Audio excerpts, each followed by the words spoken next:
हाँ, आज हम लोग जो है एनसीईआरटी फोल्डर कक्षा 12 भौतिक विज्ञान में एनसीईआरटी फोल्डर का न्यूमेरिकल करेंगे। ठीक है, इसमें आपका गॉस का प्रमेय, वैद्युत फ्लक्स, वैद्युत क्षेत्र, कूलाम का नियम, इन सब चैप्टर से संबंधित जो है पूरा न्यूमेरिकल रहेगा। हम इसमें जो है हिंदी में आज हम एक एक करके उस न्यूमेरिकल को सॉल्व करेंगे। ठीक, तो पहला प्रश्न है, ध्यान से सुनिए।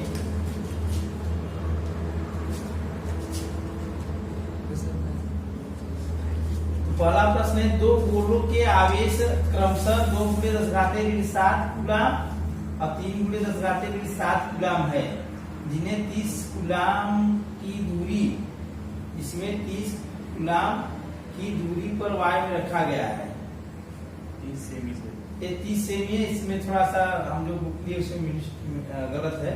30 सेमी को की दूरी पर वायु में रखा गया है, उनके बीच कार्यरत कूलामी बल का परिकलन कीजिए। एक चक्कर फिर से, दो गोलों के आवेश क्रमशः 2 × 10⁻⁷ कूलाम, 3 × 10⁻⁷ कूलाम है, जिन्हें 30 सेमी की दूरी पर वायु में रखा गया है, उनके बीच कार्यरत कूलामी बल का परिकलन कीजिए। तो ध्यान से देखिए,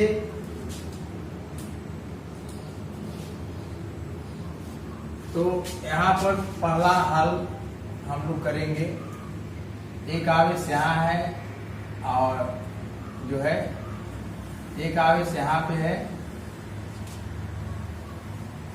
एक दोनों बीच की दूरी 30 है। एक आवेश यहाँ पे, इसका नाम है Q1, हम रख दे रहे हैं, इसका मान है 2 × 10⁻⁷ कूलाम। ठीक है,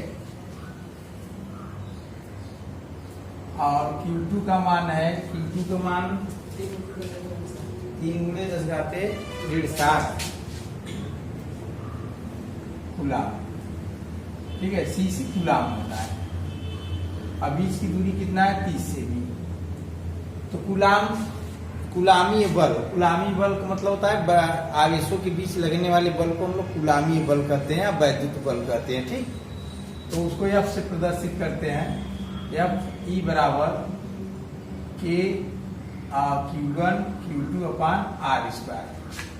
K का मान होता है A/4πε0, इसका मान होता है 9 × 10⁹ न्यूटन मीटर स्क्वायर प्रति कूलाम स्क्वायर। ठीक है, अब देखो ध्यान से लिखिए, 9 × 10⁹ Q1 के स्थान पे 2 × 10⁻⁷, Q2 के स्थान पे 3 × 10⁻⁷। ठीक, नीचे हो जाएगा R² मतलब 30/100। ये सेमी में है ना, इसको मीटर में चेंज करेंगे तो ऐसे स्क्वायर हो जाएगा। कैसे न्यूमेरिकल कैसे हल होता है इसको सीखिए।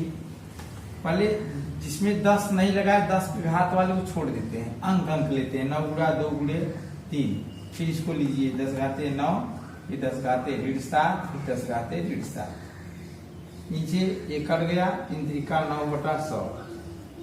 ठीक, ये भी 10⁻² हो जाएगा, ऊपर चला जाएगा। 9 से 9 कट गया, 10⁻² ऊपर गया।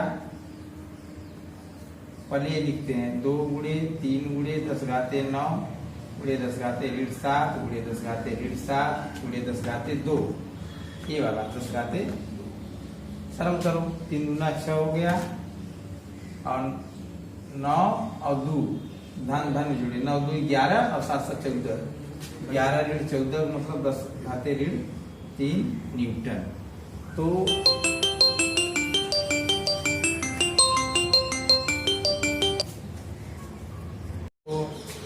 बल का मान 6 × 10⁻³ न्यूटन। अब हमें ये बताना है इसकी प्रकृति क्या है। तो प्रकृति में हमें ये बताना होता है कि आकर्षण है कि प्रतिकर्षण। तो समान आवेश है, समान आवेशों के बीच प्रतिकर्षण बल लगता है, प्रतिकर्षण। ठीक है, ये हो गया आंसर। हाँ, देखिए दूसरा प्रश्न है, वायु में रखे 2 छोटे गोलों पर आवेश क्रमशः 0.4 माइक्रोकूलाम व -0.8 माइक्रोकूलाम है, उनके बीच कार्यरत बल 0.2 न्यूटन है। दोनों गोलों के बीच की दूरी ज्ञात कीजिए। प्रति गोले पर प्रथम गोले के कारण लगने वाला बल ज्ञात कीजिए। अब ध्यान से देखिए, देखिए दो बिंदु आवेश है, यहाँ पर Q1 बराबर है 4 माइक्रो कूलम, 0.4 है।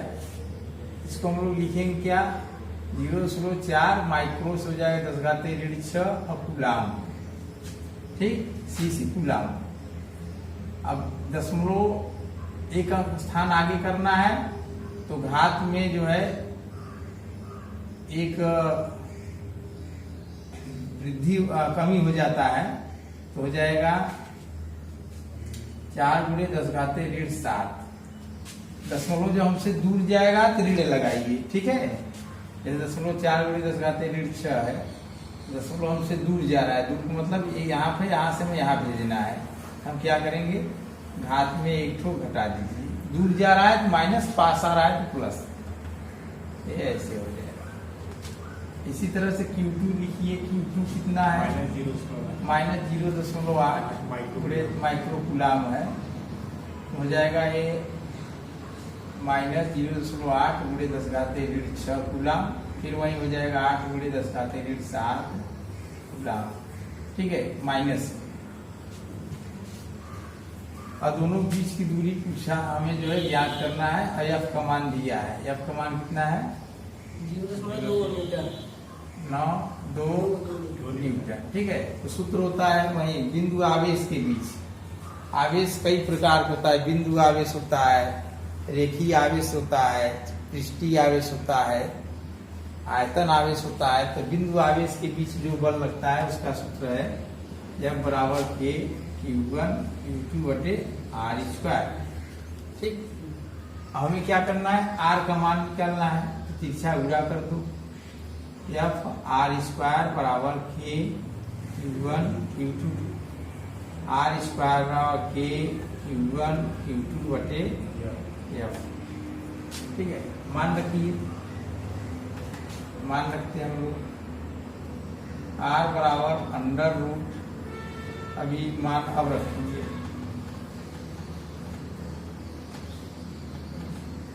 एक बात ध्यान देना, जो सदिश होता है इसमें मान रखते समय मतलब कि इसमें Q1 Q2 का मान जो है धन ऋण नहीं लिखेंगे, हमें परिमाण ज्ञात करना है, तो सारा मान धनात्मक, ऋण वाला नहीं लिखेंगे, ठीक। हो जाएगा ये K के स्थान पे हो जाएगा 9 × 10⁻9, Q1 के स्थान पे होगा ये 4 × 10⁻7, Q2 के स्थान पे होगा 8 × 10⁻7, नीचे हो जाएगा F के स्थान 0.2, ठीक। दशमलव खत्म करेंगे तो कहीं भी 0 लगाते हैं, 1 लगा देते हैं, 2 से कट जाएगा, कितना आ जाएगा 20। चलो हम लोग वही काम करेंगे, 10 वाला घात एक साइड कर लेंगे और अंक वाला एक साइड कर लेंगे। 9 यहाँ पे 20 × 8, ठीक। अब 9 20 8, 10, अब 10 वाला लिख लो, 10⁻9, 10⁻7 और 10⁻7, ठीक। अब देखो ध्यान से, √,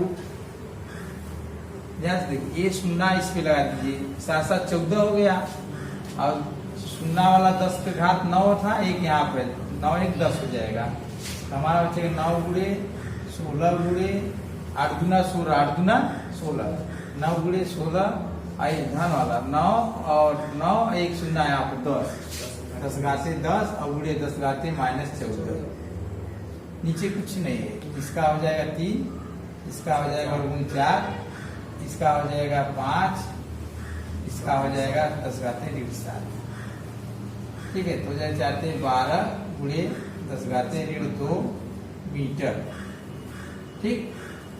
तो R का मान आएगा 12 × 10⁻2 मीटर। इसमें एक प्रश्न और पूछा है कि हम थोड़ा सा फिगर मिटा दिए हैं, ऐसे एक Q1 था, यहाँ पर Q2, तो कह रहा है दूसरा आवेश पहले आवेश पर कितना बल लगाएगा, दूसरा आवेश पहले आवेश कितना बल लगाएगा, इसमें का उत्तर यही है, जितना पहला दूसरा पर लगाएगा उतना दूसरा पहला पर लगाएगा। ठीक है, क्योंकि इसके कारण और इसके कारण दोनों बलों का अनुपात होता है एक संबंधी। भले से आवेश छोटा बड़ा हो उससे कोई मतलब नहीं है, आवेश चाहे छोटा हो बड़ा हो, या जितना बल इस पे लगाएगा उतना बल या इस पे लगाता है। ठीक, तो हो जाएगा यहाँ पर दूसरा आवेश, पहले आवेश पर 0.2 न्यूटन का आकर्षण बल लगाएगा, वैद्युत आकर्षण बल लगाएगा। ठीक, अच्छा, जिसको ये नहीं समझ में आ रहा है क्यों बराबर लगाएगा तो उसको हम थोड़ा सा और समझा दे रहे हैं।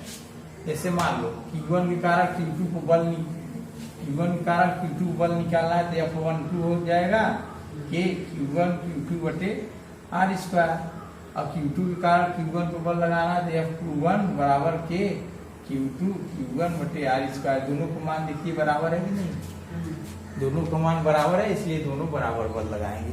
जितना बल इस पे लगाएगा उतना बल इस पे लगाएगा। ठीक,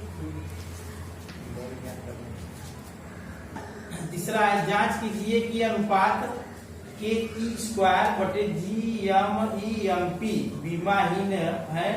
भौतिक नियतांकों की टेबल द्वारा उपरोक्त अनुपात का मान ज्ञात कीजिए। अनुपात क्या दर्शाता है। ठीक है, चलो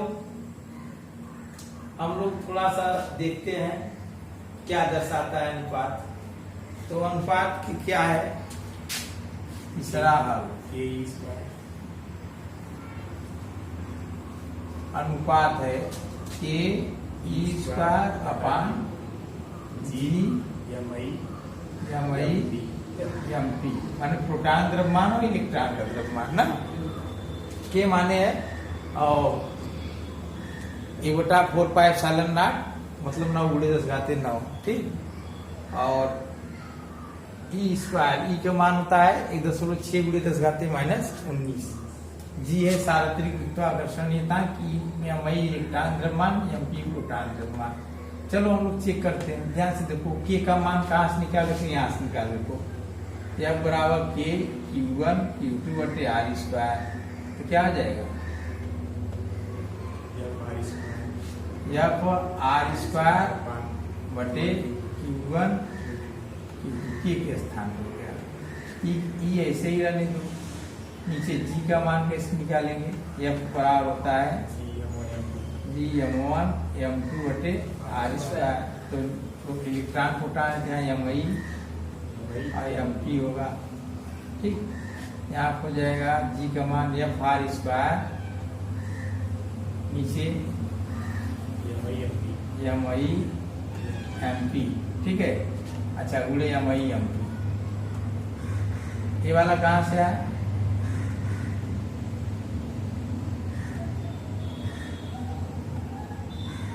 ये तो G के स्थान पे वाला पूरा हो गया, ये MI MP हो गया, तो इसे कट गया, यहाँ FG है। ठीक, यहाँ FI है, R² से कट गया। ठीक है, क्या बचा FI E² अपान Q1 Q2 FG। अब ध्यान से देखो, ध्यान से देखो, यह भी बल है, यह भी बल है, यह भी बल है, यह भी बल है, वैद्युत बल है, गुरुत्व बल है। ये भी आवेश है, यह भी आवेश है, यहाँ भी आवेश का वर्ग है, यहाँ भी आवेश का वर्ग है। तो बीमा, अगर बीमा लेने पर करेंगे विमीय सूत्र से, विमीय सूत्र से करेंगे क्या होगा, इसका बीमा हो जाएगा हमारा हो जाएगा विमीय सूत्र से अनुपात हो जाएगा। बीमा मैं यहीं पर निकाल के रख सकता हूँ, थोड़ा कर दोगे सरल हो जाएगा।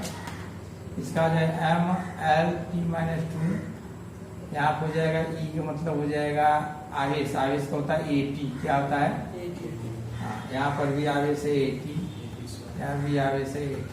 ठीक है, यहाँ पर बल है तो MLT-2। तो देखिए सारा कट जा रहा है, या इससे कैंसिल या इससे कैंसिल।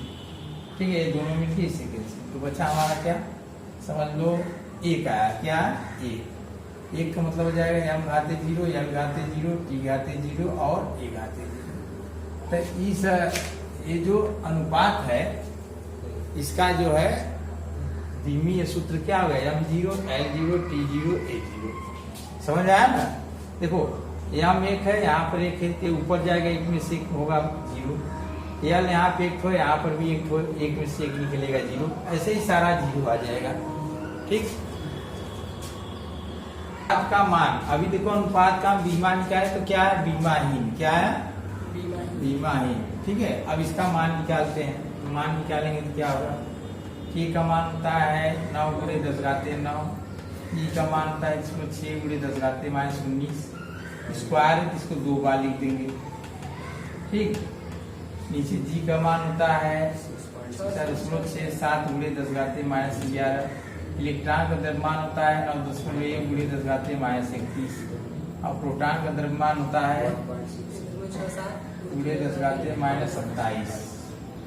ठीक है, अब इन सबको पूरा हल करेंगे हम, तो हल करने के बाद 9 गुणे 16 गुणे 16 कर लेंगे, फिर घात एक साइड, फिर 6.67 गुणे 9.1 गुणे 1.67, एक लाइन में कर दे रहा हूँ।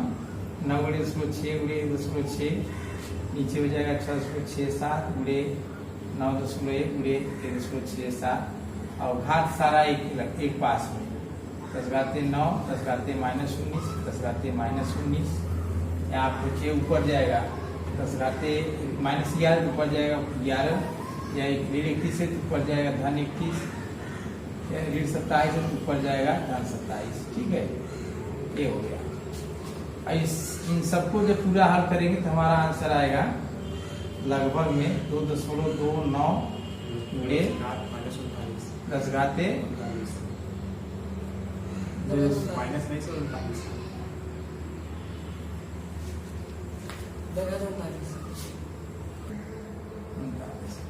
तो देखो 2.29 गुणे 10 घाते 39 होगा। अनुपात का मात्रक नहीं होता, एक बात और ध्यान देना, अनुपात का मात्रक नहीं होता है, और अनुपात का बीमा भी नहीं होता है। ठीक है, चलो अच्छा, अब देखो ध्यान से एक बात और ध्यान देना है यहाँ पर, ए वैद्युत बल इलेक्ट्रॉन, नोट में लिख लो उपरोक्त नियतांक, इस नियतांक का मान भी याद कर लेना हमेशा के लिए, और यह नियतांक है क्या उसको जानिए। यहाँ पर नोट दिया गया नियतांक,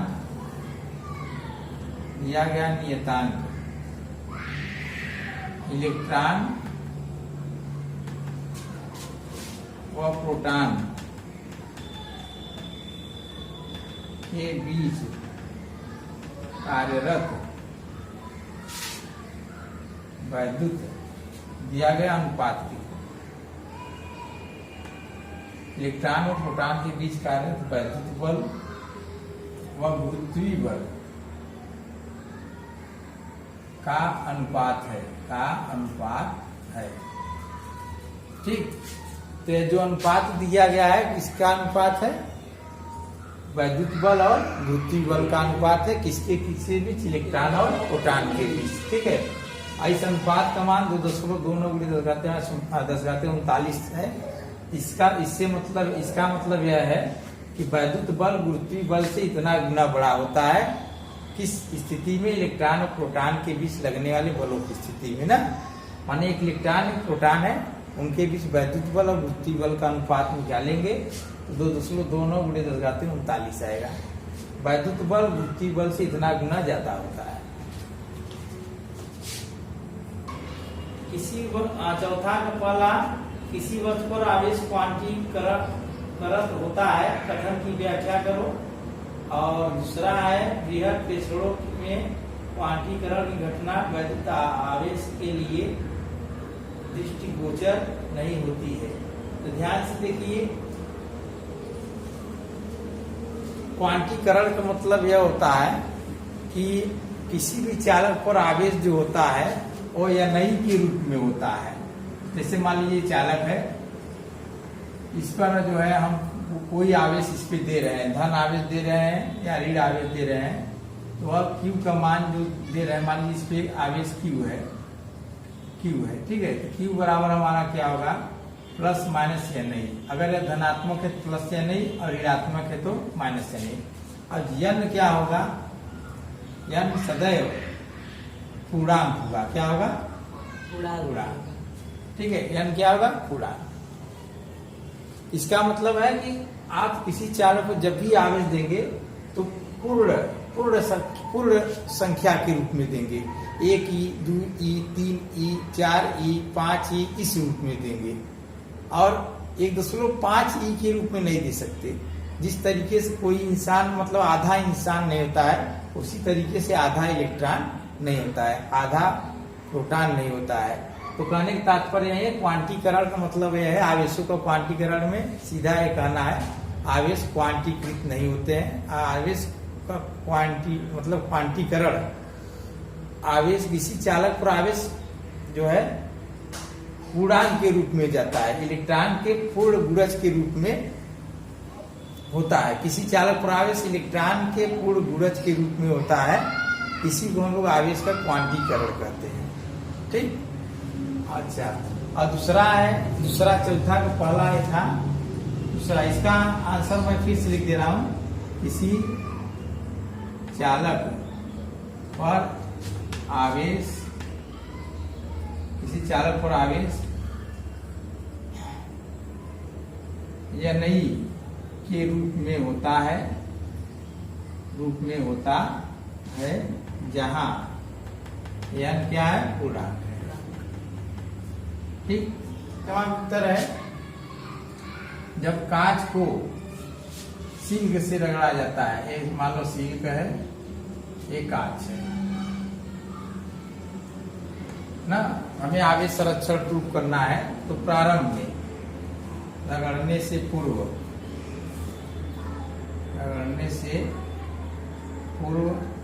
दोनों पर नेट आवेश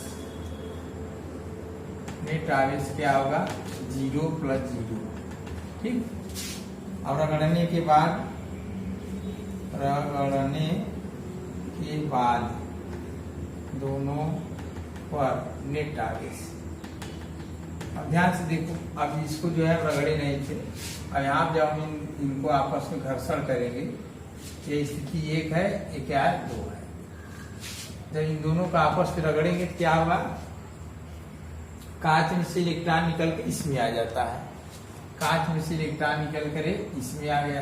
यहाँ पर हम देखते हैं, यहाँ पर कांच में से इलेक्ट्रॉन निकल कर इसमें आ गया।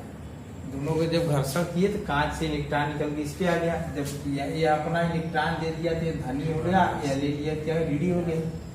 ठीक है, और रगड़ने के बाद दोनों पर नेट आवेश कितना हो जाएगा? माइनस और फिर प्लस। तो माइनस इसको 1 कर लिए, मान लो -q कर लिए, इसको +q हो जाएगा, -q + q, दोनों जोड़ दिए 0। ठीक है, तो क्या होगा? रगड़ने के पहले भी नेट आवेश 0, रगड़ने के बाद भी नेट आवेश 0। तो यह आवेश संरक्षण के नियम का पालन करता है। किस नियम का पालन करता है? आवेश संरक्षण के नियम का पालन हुआ। आवेश संरक्षण का नियम का पालन इसलिए हुआ कि आवेश को दुख न तो उत्पन्न किया जाता है, ना ही नष्ट किया जाता है, बल्कि एक वस्तु से दूसरी वस्तु में स्थानांतरित किया जाता है। ठीक, पहले दोनों उदासीन थे, जैसे ही जो है इसको हम आपस में रगड़े तो इसमें से इलेक्ट्रॉन निकल के इसमें चले आए। तो जितना इलेक्ट्रॉन निकल के आया उतना इस पे धन आवेश, और जितना ये लिया उतना इस पे ऋण आवेश। तो दोनों को जोड़ने के तेजी 0 हो जाएगा। 4 बिंदु आवेश Q1 बराबर 2 माइक्रोकूलम, Qb बराबर -5 माइक्रोकूलम और Qc बराबर 2 माइक्रोकूलम और Qg बराबर -5 माइक्रोकूलम वर्ग। ABCD कोनों को स्थित है, वर्ग की भुजा 10 सेमी है, वर्ग के केंद्र पर 1 माइक्रोकूलम के आवेश पर आरोपित बल का परिकलन कीजिए।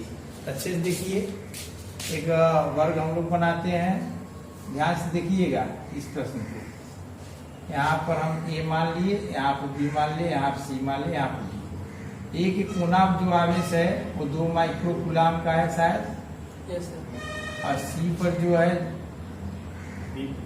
वो है डी पे 5 है, डी पे -5 माइक्रोकूलम, सी पर 2 माइक्रोकूलम +2, ठीक, और डी पर -5 माइक्रोकूलम।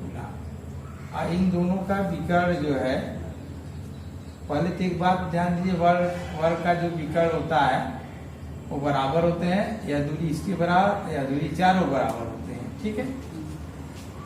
इसकी भुजा दी है, कितना दी है 10 सेमी, 10 सेमी। तो वर्ग का विकर्ण होता है, वर्ग का विकर्ण होता है भुजा करड़ी में 2। वर्ग का विकर्ण क्या होता है, भुजा करड़ी में 2, तो 10 करड़ी में 2, ये सेमी में होगा, ठीक। और ये आधा हो जाएगा,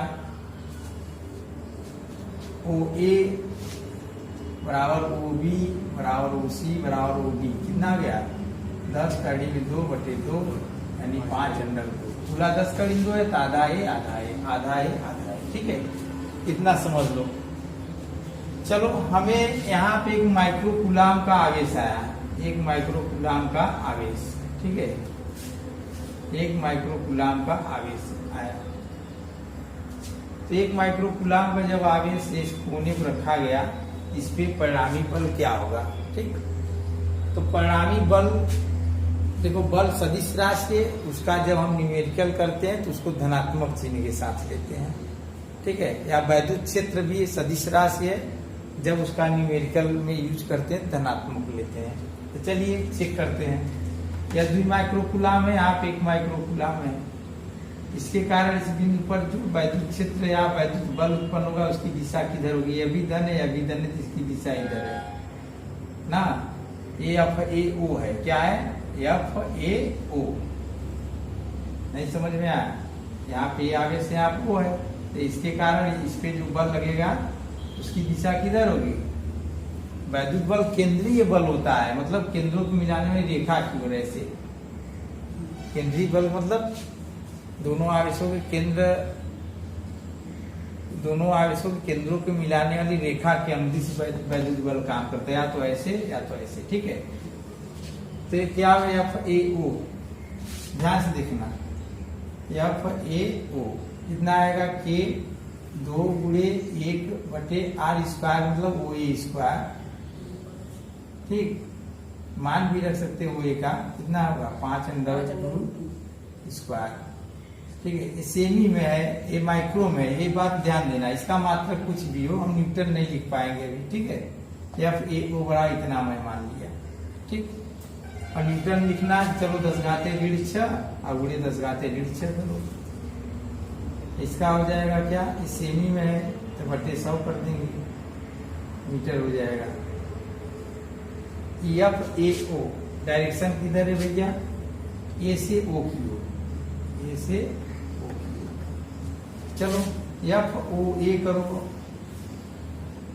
अब यह वाला क्या करेगा, यहाँ पर भी धन आवेश है, यहाँ पर भी धन है, इस पे जो बल लगाएगा इस डायरेक्शन लगाएगा। FAO है, यह क्या है FCO, FCO का भी मान इतने होगा कि 2 × 1 × 10⁻6 नीचे 5√2/100। यह सूत्र कहाँ से आया, सूत्र वाला जानते हैं ना, Q1 Q/r², इसी मान रखे कि ऐसे ही है, Q1 के स्थान पे Q2 के स्थान पे, और 10 माइक्रो में, इसलिए कूलम में बदल दिए, और /r², r 5 कड़ी 2/100², ठीक है। FCO। अब यहाँ से चित्र से देखो, FAO और FCO दोनों बराबर है। पहले परिमाण देखो, यह भी जितना है उतना यह भी है, दोनों बराबर है और विपरीत है। इनका परिणामी क्या आ जाएगा, 0।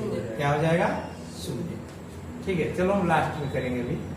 ये तो हो गया FAO और FCO। इसी प्रकार से हम लोग जो है, इसी प्रकार से हम लोग FBO करेंगे। FBO, इसमें क्या हो जाएगा, Q1 के स्थान पे 5, चिन्ह नहीं लिखेंगे, Q2 के स्थान पे 1, नीचे r², r का मतलब 5√2/100, स्क्वायर। अब CO भी कर लो, DO के 5 × 10⁻6, 1 × 10⁻6, नीचे क्या हो जाएगा 5 × 5, ठीक है। FBO, इसमें दिशा किधर होगी, ये धन है ऋण है, तो आकर्षण बल होगा किस साइड का होगा, ठीक। FBO हो गया, FBO वाला ए वाला है, ठीक है, ए। और FDO इस साइड होगा, ये ऋण है ये धन है इस साइड, FDO। तो यहाँ तो हम लोग क्या देखे हैं, जहाँ देखो, क्योंकि FAO और FCO, ठीक है, बराबर वह के परिमाण बराबर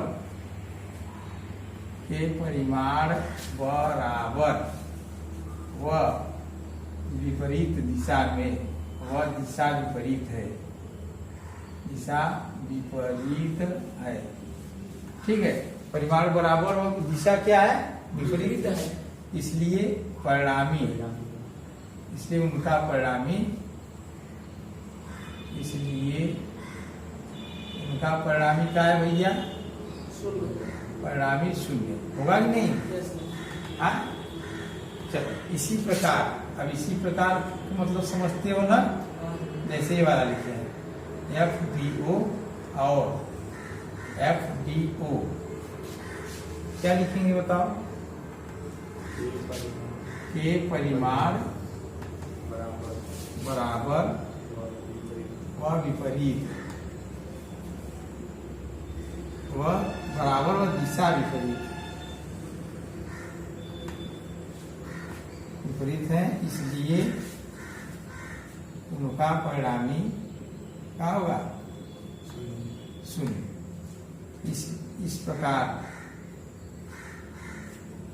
प्रकार 1 माइक्रोकूलम पर लगने वाला बल F बराबर सदिश रूप में हम लोग लिख देते हैं, FAO प्लस FBCO ना, प्लस FBO और प्लस FDO, सब क्या है, इन सबका परिणामी क्या आएगा, 0, क्या आएगा। 7वां में पहला प्रश्न है, वैद्युत बल रेखाएं सतत वक्र हैं, एक बल रेखाएं एकाएक विखंडित नहीं हो सकती हैं, क्यों। देखिए वैद्युत बल रेखाएं जो होती है एकाएक अचानक, मतलब एकाएक इसलिए नहीं टूटती, ध्यान से सुनो। जैसे कि वैद्युत बल रेखाएं क्या होता है, वैद्युत बल रेखा एक काल्पनिक रेखा होता है, इसको कैसे खींचा जाता है, कोई धन परीक्षण आवेश ना, किसी धन परीक्षण आवेश पे लगने वाला जो बल होता है, जहां जहां पर एक समान बल उस पे लगता है, उसी पर हम एक रेखा खींचते हैं काल्पनिक, उसी को वैद्युत बल रेखाएं कहते हैं। अगर मान लो ये 2-3 बल रेखाएं एक साथ टूट जाएंगी तो हम ये समझेंगे, ध्यान समझे, जैसे हम एक वैद्युत बल रेखाएं खींचे थे, यहाँ क्या होता है, परीक्षण आवेश यहाँ से ऐसे ऐसे ऐसे गया है, ठीक है, समझा। ये वैद्युत बल रेखाएं ऐसे गई है, इसका मतलब है परीक्षण आवेश ऐसे ऐसे गया है, और इन सब पे जो है एक समान बल काम किया है। इस वैद्युत बल रेखा में जो परीक्षण आवेश है सब पे एक समान बल लगा हुआ है, ठीक है। अगर मान लीजिए दोनों साथ में टूट जाती है, इसका मतलब ये होगा कि ये वाला वैद्युत यहाँ जो परीक्षण आवेश है वो इस पे आ गया तुरंत, मतलब कि ये दोनों साथ में टूटती है, मतलब कि ये परीक्षण आवेश यहाँ से वैद्युत बल टूटा, परीक्षण आवेश, अगर ये दोनों बल रेखाएं एक साथ टूटती है तो हम ये समझेंगे कि इस पे जो परीक्षण आवेश था ये अचानक इस पे आ गया, जबकि मतलब दोनों साथ टूटती है तो एक परीक्षण आवेश 2 स्थान पे नहीं रह सकता। जैसे दोनों बल रेखाएं अगर एक साथ टूट जाएंगे तो एक परीक्षण आवेश 2 स्थान पे नहीं रह सकता, इसलिए दोनों एक साथ नहीं टूटेंगे। इसका आंसर ये है कि ये वैद्युत बल रेखाएं जो होती है एकांक धन परीक्षण आवेश के पथ को दर्शाता है। वैद्युत बल रेखाएं किसको दर्शाता है, एकांक धन परीक्षण आवेश के पथ को दर्शाता है। अगर ये बल रेखाएं एकाएक टूट जाएंगी तो इसका मतलब ये होगा कि वह धन परीक्षण आवेश यहाँ से ये दोनों साथ टूटती है, तो इसका मतलब ये होगा धन परीक्षण आवेश यहाँ से अचानक इस पे चला गया। ये दोनों साथ टूटेंगी तो इसका मतलब या तो बल रेखा इस पे पहले है, तो दोनों साथ टूटेंगी तो यह परीक्षण आवेश तुरंत इस पर भी आ गया। ऐसा नहीं हो सकता, दोनों बल रेखाएं एक साथ नहीं टूटेंगी। और अगर हम मान लेते हैं दोनों एक साथ टूट जाएंगे तो हम ये समझेंगे कि यहाँ का जो इस पे जो परीक्षण आवेश था वो अचानक इस पे आ गया। यह असंभव है, मतलब एक परीक्षण आवेश दो स्थान पे नहीं रह सकता एक साथ। एक परीक्षण आवेश दो स्थान पर नहीं रह सकता, इसलिए वैद्युत बल रेखाएं अचानक नहीं टूटती है। पहला उत्तर। इसमें सातवां का दूसरा है मतलब दो वैद्युत बल रेखाएं एक दूसरे को क्यों नहीं काटती है। ध्यान दें, वैद्युत बल रेखा क्या करता है, वैद्युत क्षेत्र की दिशा को प्रदर्शित करता है। लिखिए, वैद्युत बल रेखा जो होता है इसको प्रदर्शित करता है वैद्युत क्षेत्र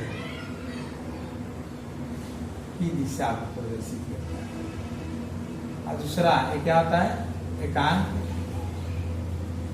परीक्षण धन परीक्षण आवेश ये पथ को दर्शाता है।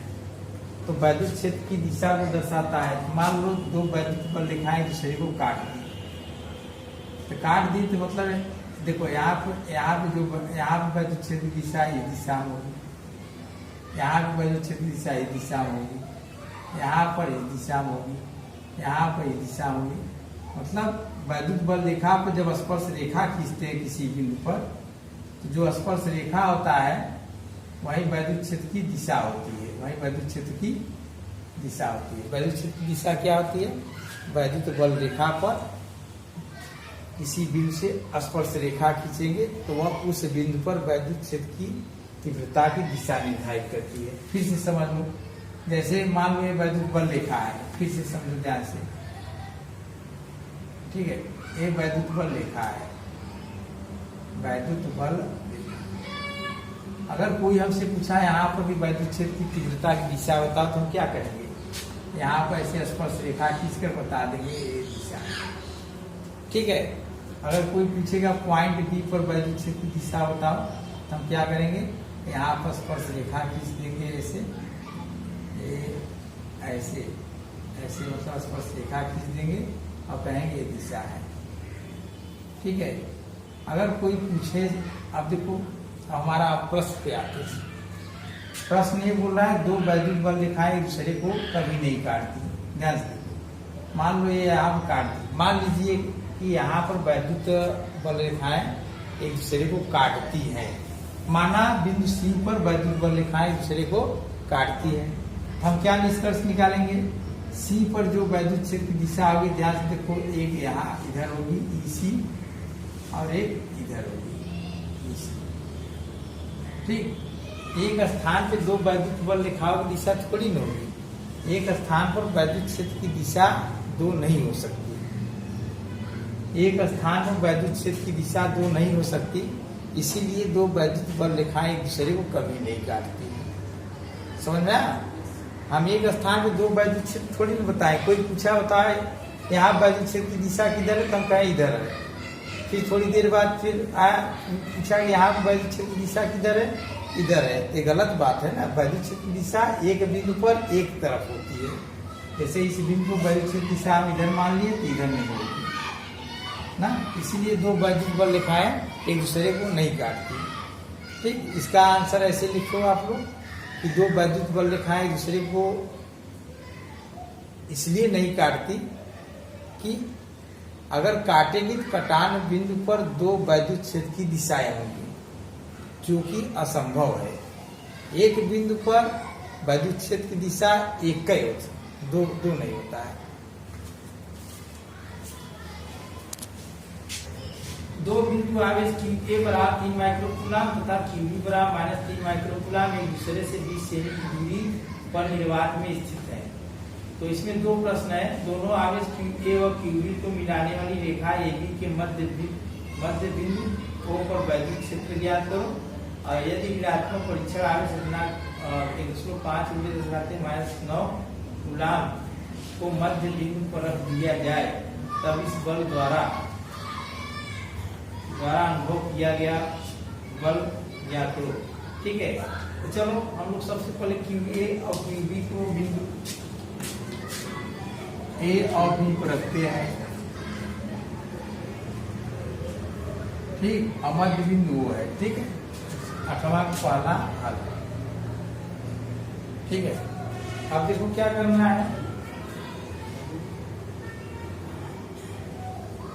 इसके मध्य बिंदु पर वैद्युत क्षेत्र ज्ञात करना है। ध्यान से देखो, यहाँ पे वैद्युत क्षेत्र निकालना है। इसका मान कितना है कि ए का बोलो तो 3 माइक्रोकूलम। 3 माइक्रोकूलम। इसका मान कितना है -3 माइक्रोकूलम। यहाँ पे वैद्युत क्षेत्र की तीव्रता ज्ञात करनी है। ठीक है, तो चलो ध्यान से देखो, ये पूरा 20 सेमी है, मध्य बिंदु है तो 10 सेमी इधर हो जाएगा और 10 सेमी इधर। ठीक, चलो EAO, यहाँ पे ये धन है। ठीक, ये धन है और यहाँ पर जब वैद्युत क्षेत्र निकालिए QA के कारण O पर बिंदु O पर वैद्युत क्षेत्र EA, क्या लिखेंगे EA ना, हो जाएगा KQA बटे R²। K का मान 9 × 10⁻⁹ QA के स्थान पर लिखेंगे 3 × 10⁻⁶ और R के स्थान लिखेंगे 10/100 स्क्वायर। ये 100 ऊपर हो जाएगा, 9 × 27 × 10⁻⁹ 10⁻⁶ और 100 ऊपर कितना आ जाएगा 27 × 9 × 11 से 6 5। ठीक है, न्यूटन प्रति कूलाम वैद्युत क्षेत्र है। अब देखो इसका दिशा हम लोग यहाँ पर निर्धारित करते हैं। इसके कारण जो यहाँ वैद्युत क्षेत्र होगा उसकी दिशा किधर होगी, ध्यान से देखो। ये धन है, यहाँ जो वैद्युत क्षेत्र की दिशा निकालना सीखो सभी लोग। जहाँ पर हमें वैद्युत क्षेत्र निकालना हो वहाँ पर हम लोग परीक्षण आवेश की कल्पना करते हैं, धन परीक्षण आवेश। यहाँ मान लो धन परीक्षण आवेश से कितना, ये कल्पना है। ठीक है, यह धन है, ये भी धन है। इसको जब इस पे बल लगाएगा तो इस डायरेक्शन लगाएंगे। ठीक है, हम यहाँ पर वैद्युत क्षेत्र की दिशा किधर निर्धारित करेंगे, इस डायरेक्शन में EA इधर है ना, समझ में आया ना। चलो इसका तो दिशा भी हो गया। इसी प्रकार QB के कारण वैद्युत क्षेत्र निकालेंगे, कितना आएगा। QB के कारण बिंदु O पर वैद्युत क्षेत्र। ध्यान देना एक बात, वैद्युत क्षेत्र निकालते समय ना हम चिन्ह नहीं लिखते हैं, धन ऋण थोड़ी लिखेंगे। ये पॉइंट अच्छे से याद करो। वैद्युत क्षेत्र की तीव्रता निकालते समय हमें धन आवेश और ऋण आवेश में धनात्मक और धन और ऋण का चिन्ह नहीं रखते हैं।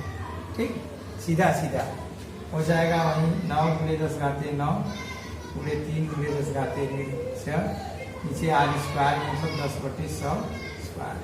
यही सूत्रों का यही सब मान यही आएगा, 27 × 10⁵5 न्यूटन प्रति कूलम। मान सारा यही आएगा ना, क्योंकि सब चीज वही है। 3 है इसमें भी, 3 इसमें भी है, K इसमें, सारा यही है, जो यह है वही है। अब चलो EB की दिशा निकालो। यहाँ पे ऋण है, यहाँ पे धन है, तो धन और ऋण के बीच आकर्षण बल होता है। इसकी भी दिशा किधर होगी, इधर होगी। इधर क्यों नहीं होगा, क्योंकि ये धन बहुत छोटा होता है, तो ऋण वाला इसको अपनी तरफ खींचेगा EB।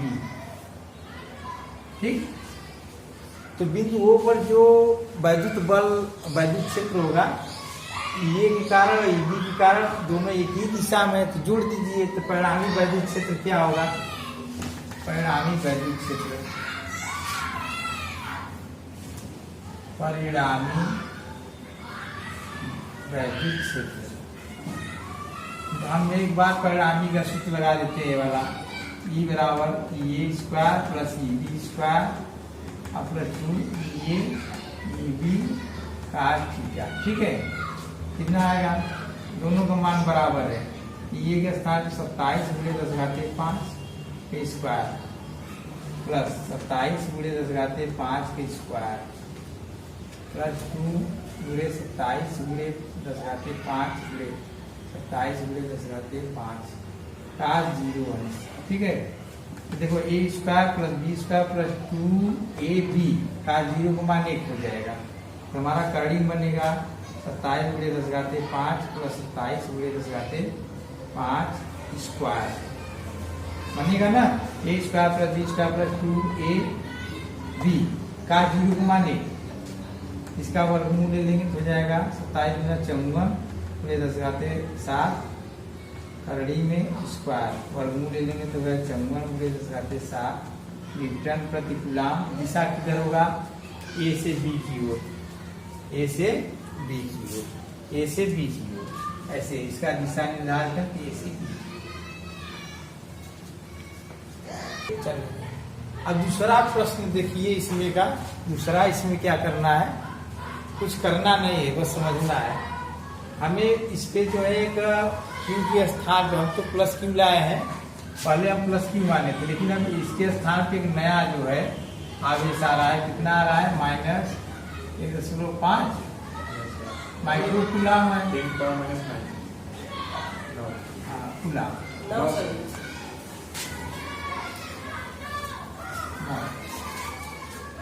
ठीक है, यह एक मतलब आवेश बिंदुओं पर रखते हैं, इस आवेश को बिंदुओं पर रखते हैं। जब रखेंगे तो कितना बल लगेगा? ध्यान से देखो, जब बराबर होता है QE, क्या होता है? QE। हम यहाँ पे E निकाल चुके हैं, यहाँ पे E कितना निकाले? 54 गुणे 10 घाते 7 E के स्थान पे। अच्छा, E का मान है, Q का मान है 1.5 गुणे 10 घाते 9, E का मान है 54 गुणे 10 घाते 7। कितना आ जाएगा? 15 चौका 7, 5 75 अच्छा 81 गुणे 10 घाते 2 न्यूटन। ठीक है, अब इसका दिशा ज्ञात करते हैं। दिशा किधर होगा? ध्यान से देखो, वैद्युत क्षेत्र की दिशा किधर हो गई? ए से बी की ओर। हम लोग क्या निकालेंगे? ई की दिशा किधर है भैया? ए से बी की ओर ना। बल की दिशा किधर होगी? ध्यान से देखिए, बल की दिशा निकालना सीखे। यहाँ कौन सा आवेश है? माइनस, ये क्या है? प्लस। या इसको अपनी तरफ खींचेगा, इधर इधर खींचेगा ऐसे ना। ये कौन सा आवेश है? ऋण। ये कौन सा आवेश है? ऋण। इसमें प्रतिकर्षण होगा, या भी इसको इस साइड झुका देगा। ठीक है, तो वैद्युत बल की दिशा किधर होगी? बी से ए की ओर, बी से ए की ओर। समझ रहा है? ई की दिशा ए से बी की ओर और एफ की दिशा बी से ए की ओर। फिर से समझ लो, ई की दिशा हम कैसे निकालते हैं? परीक्षण आवेश से। कैसे निकालते हैं? हाँ, यहाँ पे कोई धन परीक्षण आवेश की कल्पना करते हैं, या भी धन या भी धन, उस डायरेक्शन में। यहाँ पे ऋण, यहाँ पे धन, उस डायरेक्शन में ना। तो क्षेत्र की दिशा ए से बी की ओर। बल की दिशा निकाला तो यहाँ जो आवेश है उससे करेंगे, धन ऋण। तो यह आकर्षण बल इस डायरेक्शन लगेगा। क्यों लगेगा? क्योंकि यह आवेश बड़ा है, यह छोटा है, तो यह इसको अपनी तरफ खींचेगा इस डायरेक्शन में। और यह ऋण है, ये भी ऋण है, प्रतिकर्षित करेगा इस डायरेक्शन में। ठीक है, जो इस पे जो बल लगेगा किधर से किधर? बी से ए की ओर। ठीक है, एक निकाय में दो आवेश की ए बराबर 2.5 गुणे 10 घाते 7 कूलम व QB बराबर -2.5 गुणे 10 घाते 7 कूलम स्थिति ए 0 0 माइनस 15 सेमी और बी 0 0 प्लस 15 सेमी पर स्थित है। कुल आवेश तथा वैद्युत द्विध्रुव आघूर्ण का परिकलन कीजिए। तो ध्यान से देखिए, वैद्युत द्विध्रुव आघूर्ण कब बनता है?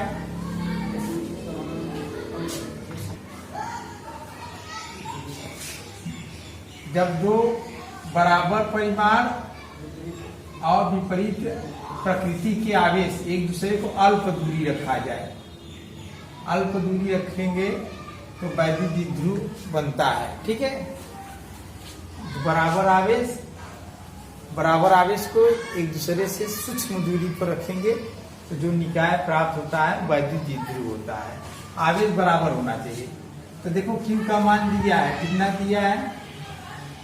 2.5 10 माइनस 7 कूलम और -2.5 इसका हो जाएगा -2.5 -5 उगले 10 घाते -7 कूलम। यहाँ माइनस क्यों कर दिए हैं, इसलिए हम यहाँ पर धन लिखे हैं, यहाँ पर हो जाएगा। ठीक है, मतलब यह धनात्मक होता है या ऋणात्मक होता है। ठीक, तो द्विध्रुव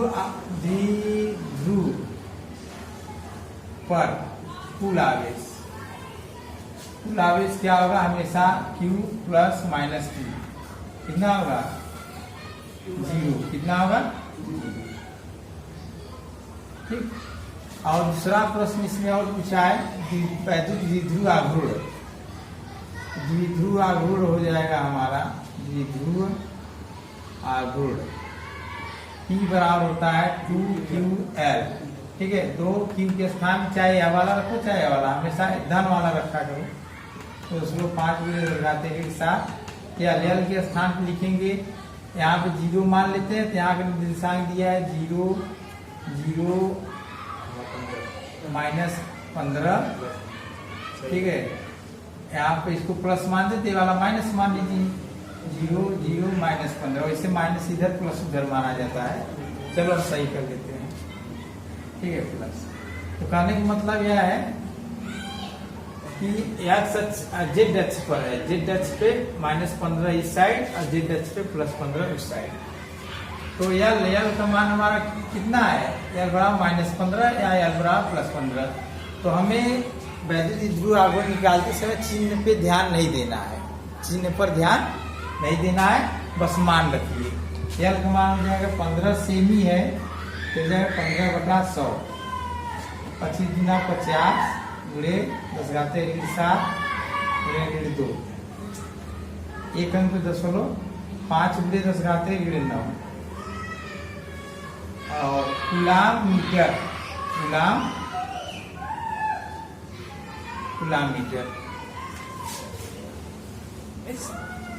ये सुनिए, द्विध्रुव की दिशा हमेशा ऋण से धन की ओर होती है।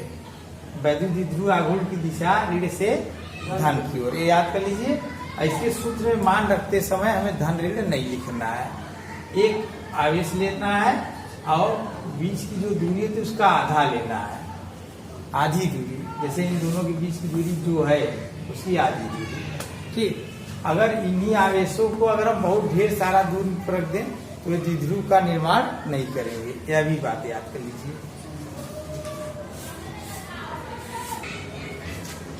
हाँ, आप थोड़ा सा देख लीजिए, 15 है तो 15 में इसका गुणा भी होगा 15 का, 15 से 75 हो जाएगा। ठीक है, 15 से 75 गुणे 10 घाते -9 किलोमीटर। इसकी दिशा हमेशा ऋण से धन की ओर।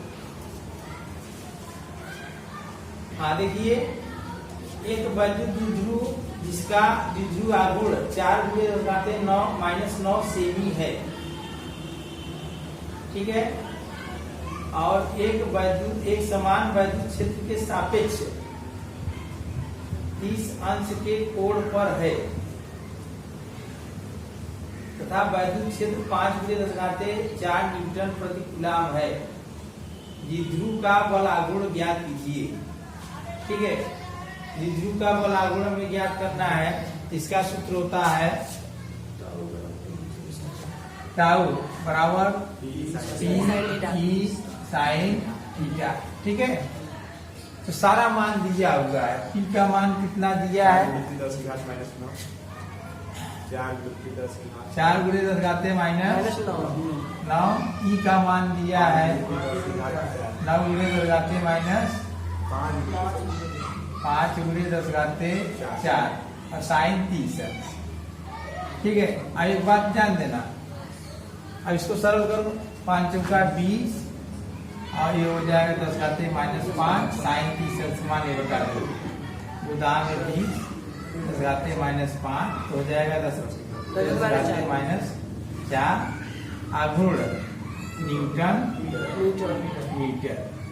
ठीक है, और जो इसमें प्रश्न है पी में आप सेमी दिया है, वहां कूलाम मीटर होना चाहिए। अब देखिए ये तो परिमाण हो गया, इसका दिशा की कहाँ होगा? वैद्युत क्षेत्र आयात कर लीजिए, वैद्युत क्षेत्र व द्विध्रुव आघूर्ण के लंबवत। ठीक है, तो वैद्युत इसका बलाघूर्ण की दिशा वैद्युत क्षेत्र व द्विध्रुव आघूर्ण के दिशा के लंबवत होता है। प्रश्न है, एक पॉलीथीन का टुकड़ा ऊन से रगड़ा जाता है, इससे ऋण आवेश 3 × 10⁻7 कूलाम उत्पन्न होता है। स्थानांतरित इलेक्ट्रॉन की संख्या इससे किसकी ओर? क्या ऊन से पॉलीथीन की ओर द्रव्यमान स्थानांतरित होगा? तो चलो देखो ध्यान से, यह ऊन है, पॉलीथीन है, इसको आपस में घर्षण किए हैं, माने रगड़ा जाता है, तो इस पे जो है ऋण आवेश उत्पन्न हो जाता है। इस पे ऋण आवेश उत्पन्न होने का मतलब क्या है? इस पे ऋण आवेश उत्पन्न होने का मतलब यह होता है कि यह ऊन से इलेक्ट्रॉन लिया है, ऊन से इलेक्ट्रॉन लिया है, तो ऊन से इलेक्ट्रॉन लिया है, इस पे ऋण आवेश, और जो दिया है उस पे क्या आ जाएगा? धन आवेश। समझ में आया? तो ऊन पर धन आवेश होगा, पॉलीथीन पर ऋण आवेश। अब इसमें प्रश्न पूछा है कितना इलेक्ट्रॉन इसमें से इसमें गया है, उसका सूत्र होता है Q बराबर या नहीं। क्या होता है? Q बराबर या नहीं, तो N बराबर हो जाएगा Q/E। Q का मान है 3 × 10⁻7, चाहे या लिखो चाहे या लिखो।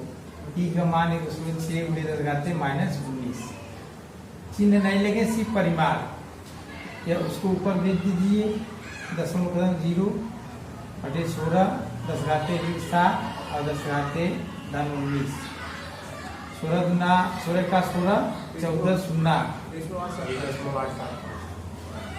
5 × 10 हो जाएगा 12 इलेक्ट्रॉन। ठीक, इसको आपस में रगड़ा गया, इस पे इतना कूलाम आवेश उत्पन्न हुआ ऋण, इस पे धन। धन इसलिए कि यह इलेक्ट्रॉन इसको दिया, यह इतना दिया, तो पॉलीथीन इतना लिया, इसलिए इस पे ऋण, इस पे धन। इसका मान कितना हुआ? 1.875 × 10⁻12 इलेक्ट्रॉन। n इलेक्ट्रॉन इसमें गए हैं, मतलब 1.875 × 10⁻12 इलेक्ट्रॉन इसमें गए हैं।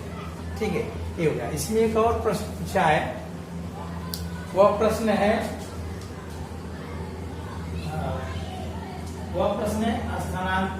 क्या ऊन से पॉलीथीन की ओर द्रव्यमान स्थानांतरित हुआ है? अब चलो ये भी बताना है।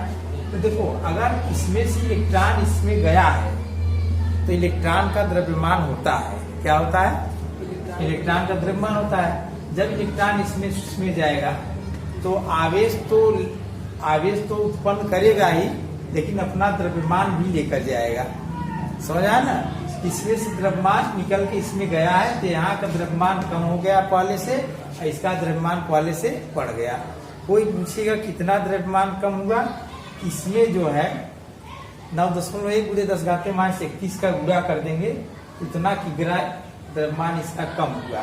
वो कम होकर किसमें गया? इसमें गया, पॉलीथीन में। बात समझ में आया ना? 12 नंबर प्रश्न है, दो अचालकी आवेशित कापर धातु के गोलों ए व बी के केंद्रों के बीच दूरी 50 सेमी है। प्रत्येक पर आवेश 65×10⁻⁷ कूलम है।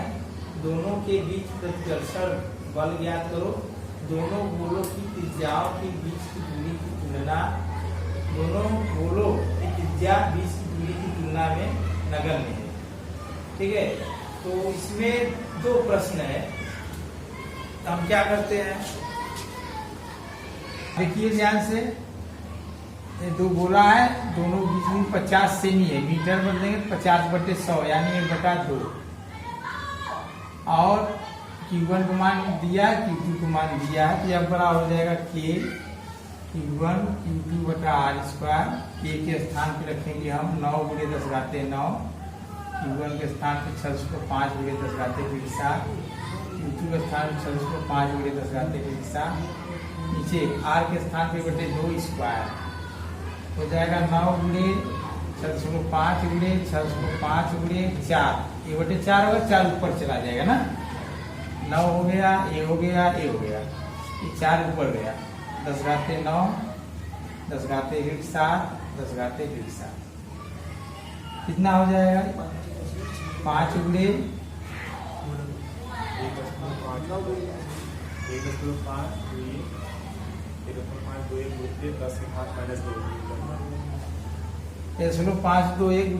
5×10⁻⁻2 मीटर। इस पूरा को सरल करने पर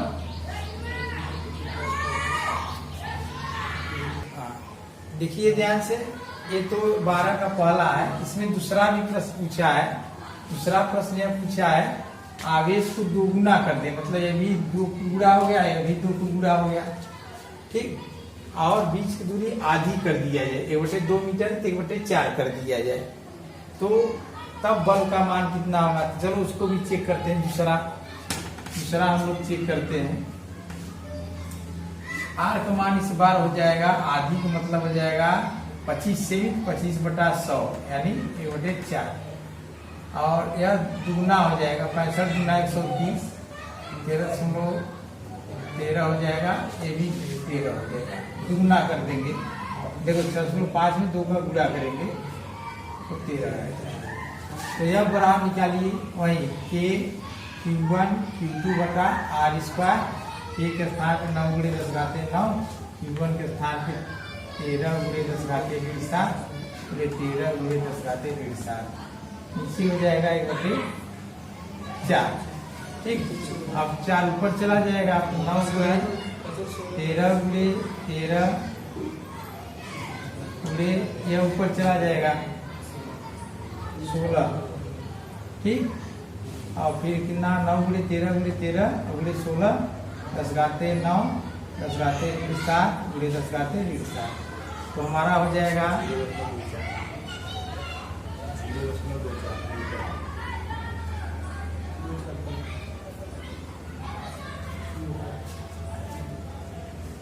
हाँ देखिए, तो यह वाला बल जो है पहले वाले बल का 16 गुना ज्यादा है। कई गुना ज्यादा है, 16। कैसे, थोड़ा मौखिक देख लो, 2 इसमें बढ़ा, 2 इसमें, 2 गुना 4 हो गया, और दूरी आधी हो गई, तो वर्ग करेंगे तो नीचे भी 1/4, ये वाला 4, ये वाला 4, 16 गुना हो जाएगा।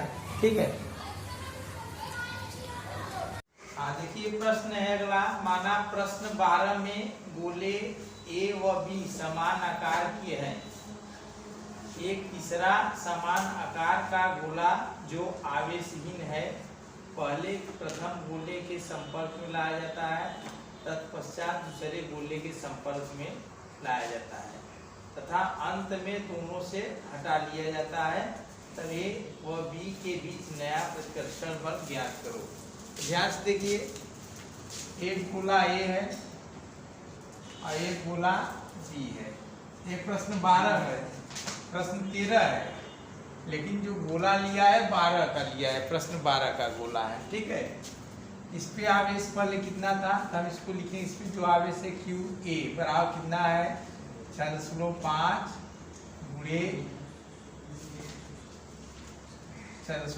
गुणे कितना है भाई, 10⁻⁷ ग्राम। ठीक है, अब गोला बी पर आवेश कितना है 6.5 × 10⁻⁻7 कूलम। बी पर भी उतना ही आवेश है। ठीक, अब देखो क्या करना है, इसके बीच हम बल निकाल चुके हैं 12 में।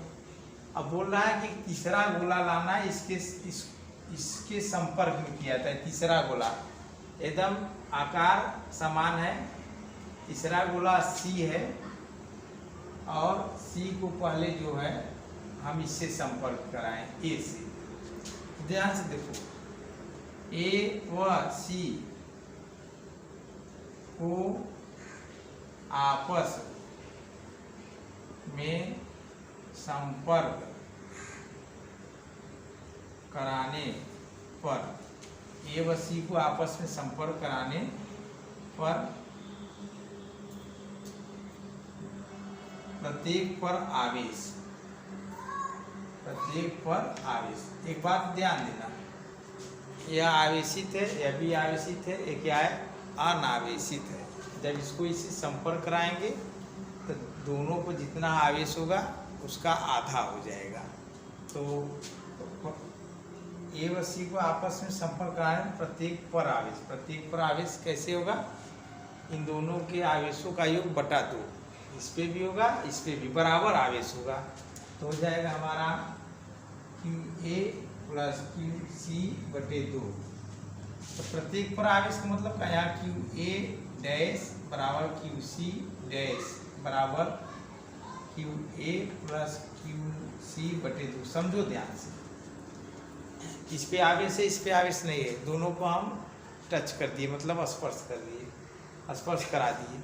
स्पर्श कराने में क्या होगा, इस पे का आवेश इस पे का आवेश दोनों का योग होगा और दोनों का बटा 2 करने पर उतना इस पे भी होगा उतना इस पे भी होगा। मतलब QA डैश बराबर QC डैश इसके बराबर QA + QC/2। तो QA + QC/2 हम करेंगे तो हमारा कितना आएगा, ध्यान से देखिए, हमें आप लिख दे रहे आगे 6.5 × 10⁻⁻7 + 0, इसके पहले 0 था, बटा 2 कितना हो जाएगा 6 × 4 3.25 × 10⁻7 कूलम।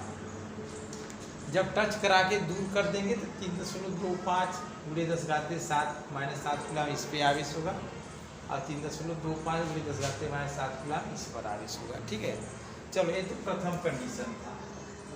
ठीक, अब क्या करना है, इस स्थिति में ध्यान से फिर से एक बार सुन लो।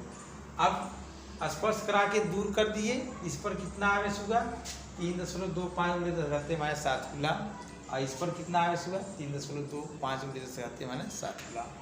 अब क्या करना है, अब इसको उठाकर इससे इसको उठाकर इसके पास ले जाते हैं, अब इससे टच कराते हैं तो हो जाएगा हमारा द्वितीय स्थिति में क्या बनेगा, ध्यान से देखो,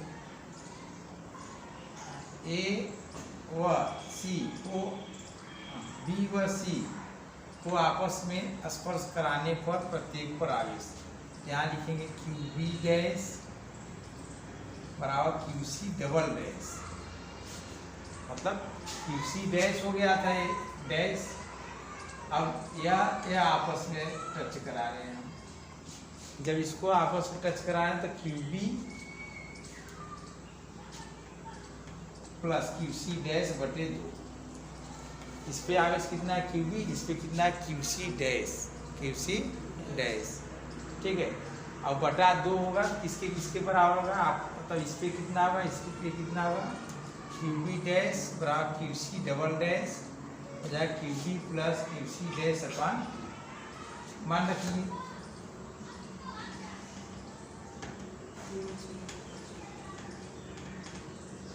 रखिए QB के स्थान में क्या रखेंगे, QB के स्थान रखेंगे 6.25 × 10⁻7 प्लस QC डैश के स्थान क्या रखेंगे 3.25 × 10⁻7 बटा 2, कितना आ जाएगा 639.75 × 10⁻7। भाग दीजिए, 2 चौका 8, 2 अट्ठा 16, 2 सत्ते 14, 2 पंजा 10 × 10⁻7 कूलम। फिर से एक बार समझ लो प्रश्न को।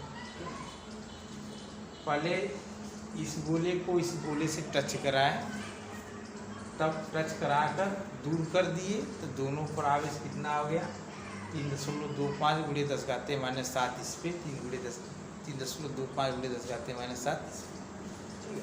अब 3.25 गुणे 10 घाते -7 और 6.5 गुणे 10 घाते -7 इन दोनों का आपस में टच करा दिए। कराएंगे क्या होगा, इन दोनों के आवेशों का जोड़ का योग आधा इस पे हो जाएगा आधा इस पे, मतलब दोनों का जोड़ का आधा इस पे और आधा इस पे। तो हो गया हमारा ये आंसर हो गया। अब सी को हटा लिया जाता है, सी को हटा लेते हैं। इस पे जो आवेश है और इस पे जो आवेश है दोनों के बीच बल पूछा है। तो चलो अब हम क्या करेंगे, अब ध्यान से समझो। सी को हम हटा देते हैं। यहाँ पे जो Q1 डैश बना था इस पर कितना आवेश आया था 3.25 गुणे 10 घाते -7 आया था। और इसका जो QB डैश आया था वो कितना आया था 4.875 गुणे 10 घाते -7 कूलम। अब बल निकाल दो, QA डैश QB डैश बटा R²। R का मान कितना है प्रश्न 12 में देख लो, 9 गुणे 10 घाते 9। QA डैश के स्थान क्या लिखेंगे 3.25 गुणे 10 घाते -7 और QB डैश के स्थान पे 4.875 गुणे 10 घाते -7। नीचे R² मतलब 50 से 50 बटा 100²। ठीक है, इसको सरल कर लेते हैं। इसको सरल करने का तरीका यही है, अंक वाला एक साइड कर लो, 10 की घात वाला एक साइड हो जाएगा। 9 गुणे 3.25 गुणे 4.875 और 10 घाते 9 7 7 7 14 या लिख लो पहले। अब यह हो गया 1/4, यहाँ बचेगा 1/4। यहाँ 10 की घात पूरा इकट्ठा करके लिख दे रहा हूँ मैं, 7 7 14 और इधर 9 तो -5 10 घाते -5। इस पूरा को हल करेंगे तो कितना आएगा 5.7 गुणे 10 घाते -3 मीटर। ठीक है, ये आंसर हो गया। तो ध्यान से देखिए, इस प्रश्न का मुख्य ट्रिक ये था कि दोनों जैसे कि कोई आवेशित कोई गोला है, अगर उनको आपस में स्पर्श करके दूर कर देंगे तो दोनों पर आवेश कितना होगा, दोनों के जोड़ का आधा, दोनों के योग का आधा इस पे, दोनों के योग का आधा इस पे। ठीक है। प्रश्न नंबर 14, चित्र में एक समान वैद्युत क्षेत्र में 3 आवेशित कणों का पथ दर्शाया गया है। तीनों आवेशों की प्रकृति ज्ञात करो। किस कण का आवेश द्रव्यमान अनुपात सबसे सर्वाधिक अधिक है?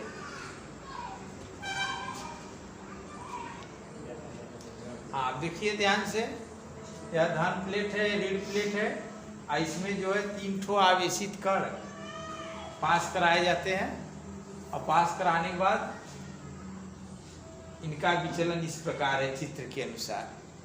तो हमें ये बताना है कि किस कण पर कौन सा आवेश है। तो यहाँ से देखो ध्यान से, बस बहुत सरल है। कण 1 व कण 2 ना, कण 1 व 2 धन प्लेट की ओर विक्षेपित हुए हैं। तो देखो ध्यान से,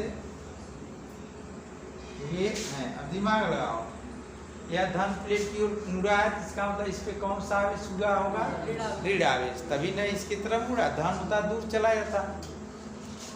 इसलिए कण 1 व कण 2 पर कैसा आवेश है, ऋण आवेश, ऋण आवेश है। ठीक, एक हो गया। अब देखो कण 3 किधर है, ऋण प्लेट की ओर है। कण 3 ऋण प्लेट की ओर कर्ण 3 किधर विक्षेपित है, ऋण प्लेट की ओर विक्षेपित है, इसलिए इसका आवेश या इस पर आवेश कैसा है भाई? धनात्मक है। ठीक, और एक बात पूछा है, किसके लिए E/m का मान अधिकतम होगा? तो इसको याद कर लो, नोट। जिस कण का विक्षेप मतलब जिस कण का विचलन अधिक होगा उसका E/m का मान अधिक होगा।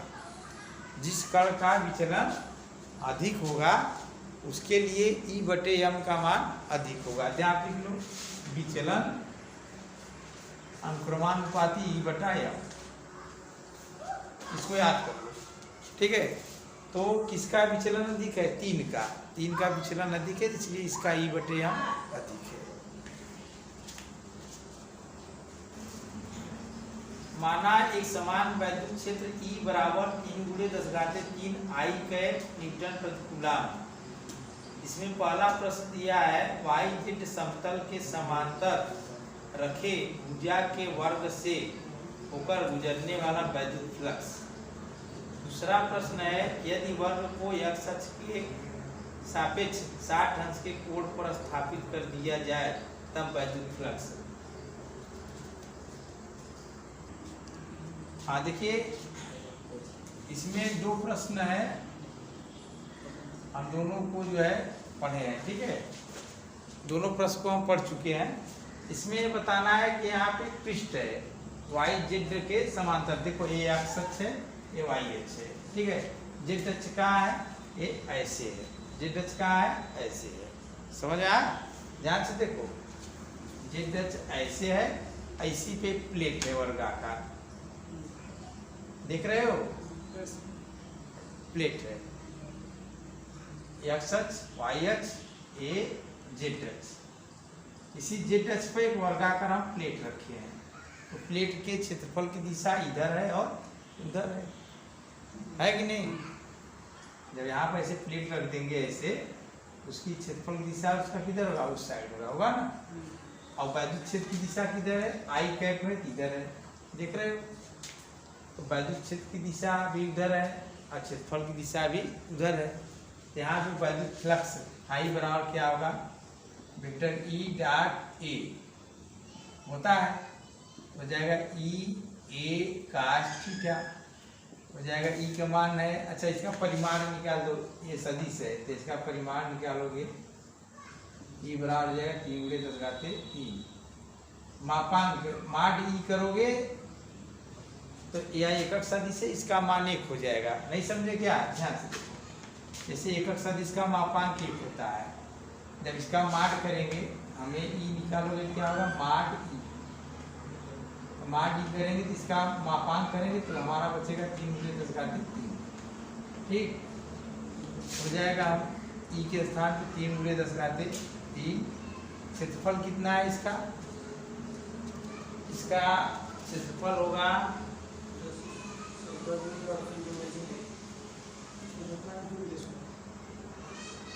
देखिए, वर्ग का भुजा 10 सेमी है, इसको हम क्या करेंगे? 10/100 और × 10/100। वर्ग का क्षेत्रफल बराबर क्या होता है? भुजा स्क्वायर।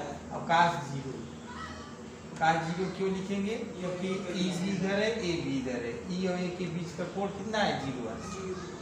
क्यों E और A के बीच का कोण है 0? E की भी दिशा इधर है, A का भी दिशा का इधर है ना। E और A एक ही दिशा है, कट गया ऐसे, इससे काट दो। चलो क्या बचा? 3 × 10⁻³ ये ऊपर चला जाएगा, × 10⁻² और cos 0 को मान 1 हो जाएगा। 3 × 10⁻² हो जाएगा -2 तो हो जाएगा 3 × 10⁻1। ठीक है, तो 30 वैद्युत फ्लक्स का मात्रक होता है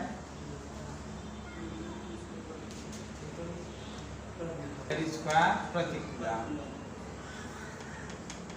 ठीक, अब देखो दूसरा प्रश्न में क्या बोल रहा है?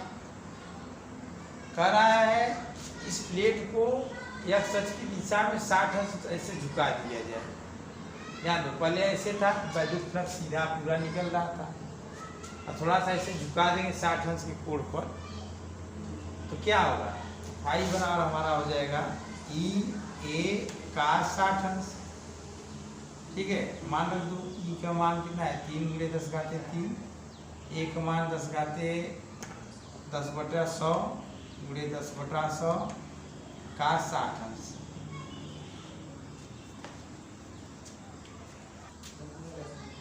हाँ, तो इसको सरल कर कीजिए, एक शून्य ऐसे गया, एक शून्य ऐसे गया, कितना हो जाएगा, अब का 60 अंश को मान 1/2, 3 × 10⁻3 × 10⁻2 और 1/2 का 60 अंश को मान 1/2, कितना हो जाएगा 3 × 10⁻1 × 1/2 हो जाएगा 15 न्यूटन मीटर स्क्वायर प्रति कूलम। एक बात समझ लो अच्छे से, ध्यान समझो, जैसे ये प्लेट है, ठीक है, अब वैद्युत बल रेखा ऐसे जा रहा है, इस पे पूरा का पूरा पड़ रहा है, तो यहाँ से जो प्लेट है इससे निकलने वाला वैद्युत फ्लक्स फाई बराबर ई ए का 0 होगा। ठीक, अब प्लेट को इसको जो है x अक्ष की दिशा में 60 अंश के कोण पर ऐसे झुका देना है, पहले ऐसे था 60 अंश कोण पर ऐसे झुका देंगे, तो क्या होगा, कुछ बल रेखा ऊपर से निकल जाएंगे, कुछ बल रेखा ऊपर से निकल जाएंगे, जितना इस प्लेट पर पड़ेगा वही वैद्युत फ्लक्स होता है। वैद्युत फ्लक्स क्या होता है, माने उसके क्षेत्रफल पर, उसके क्षेत्रफल से गुजरने वाला बल, वैद्युत बल रेखा। वैद्युत फ्लक्स की परिभाषा क्या है, एक चक्कर सुन लो ध्यान से, वैद्युत बल रेखाओं की संख्या को, माप को, वैद्युत बल रेखाओं की संख्या के माप को वैद्युत फ्लक्स कहते हैं। समझ आया, जैसे पृष्ठ हो गया, इसमें पृष्ठ का भी होना जरूरी है। वैद्युत बल रेखा ऐसे जा रहा है, 100 वैद्युत बल रेखा ऐसे जा रहा है, तो 100 वैद्युत बल रेखा जा रहा है, तो यहाँ का वैद्युत फ्लक्स मान लीजिए 100 है, कितना है, प्लेट को ऐसे थोड़ा तिरछा कर दिए हम, तो 100 वैद्युत बल रेखा जो जा रहा है कुछ ऊपर से निकल जाएंगे, तिरछा जहाँ करेंगे, तो इस पर कम वैद्युत बल रेखा पड़ेगा, तो इसलिए वैद्युत फ्लक्स क्या होगा, घट जाएगा।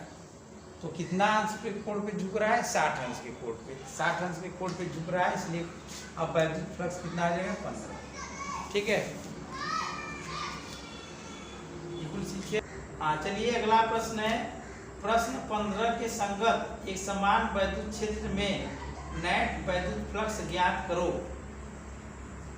20 सेमी भुजा के घन जो निर्देशांक अक्षों के समांतर रखा है के संगत वैद्युत फ्लक्स ज्ञात करो। हाँ, देखिए ध्यान से, एक्स अक्ष, वाई अक्ष और जेड अक्ष ऐसे है, तो हम यहाँ पर ऐसे खींच दे रहे हैं ना। ठीक, यहाँ से एक घन बन रहा है, क्या बन रहा है, घन, ऐसे समझो, एक्स अक्ष, वाई अक्ष, जेड अक्ष है, और अक्षों के समांतर मतलब घन रखा गया है। कैसे रखा गया है, जैसे कि यह वाला जो ऐसे, ये ऐसे आ गया, ठीक है, यह इधर है, यह वाला भुजा इस तरफ है, तो ऐसे बना, ऐसे बना, फिर ऐसे ऐसे ऐसे, मतलब कि हमें जब हम घन का निर्माण करेंगे तो क्या होगा, ध्यान से समझो, एक दीवार एक्स वाई होगा, इसका विपरीत वाला साइड एक्स वाई इधर होगा ना, एक दीवार इधर होगा, वाई जेड पे होगा, विपरीत वाला साइड एक वाई जेड इधर होगा ना, समझ आ रहा है ना। एक दीवार क्या होगा, एक्स वाई पे होगा, एक्स नहीं एक्स जेड पे होगा, एक्स जेड पे, एक्स जेड पे होगा तो ऊपर भी एक्स जेड होगा। तो हम यहाँ क्या देखते हैं कि हमारा इसमें 2 एक्स जेड बना, एक्स जेड तल, और 2 ठो क्या बना, वाई जेड तल, और 2 ठो क्या बना, एक्स वाई तल। ध्यान देना, फिर से मैं बोल रहा हूँ, यह एक्स अक्ष है, वाई अक्ष, जेड अक्ष है, हम इसको इधर करके एक अच्छा सा घन बना रहे हैं, ऐसे ऐसे ऐसे ऐसे, फिर ऐसे ऐसे ऐसे, इधर इधर, तो इसमें 6 दीवार होंगे। 6 दीवार में कहाँ होगा, एक इस साइड होगा, एक उस साइड होगा, एक इस साइड होगा, एक इस साइड होगा, एक नीचे होगा, एक ऊपर होगा। बात समझ आया ना। इसमें देखो वैद्युत क्षेत्र हमेशा किधर है, इस डायरेक्शन में है, इस डायरेक्शन में।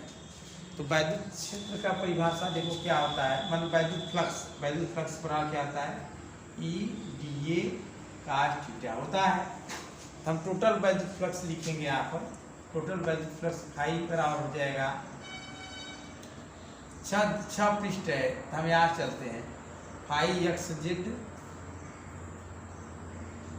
इसको क्या बोलते हैं, चलो अच्छा हम 3 ठो लेते हैं, phi 1 plus phi 2 plus phi 3, ठीक। ध्यान से समझो, ध्यान से। वैद्युत क्षेत्र की दिशा इधर है, वैद्युत क्षेत्र की दिशा किधर है, इस साइड है। वैद्युत क्षेत्र की दिशा किधर है, इस साइड है।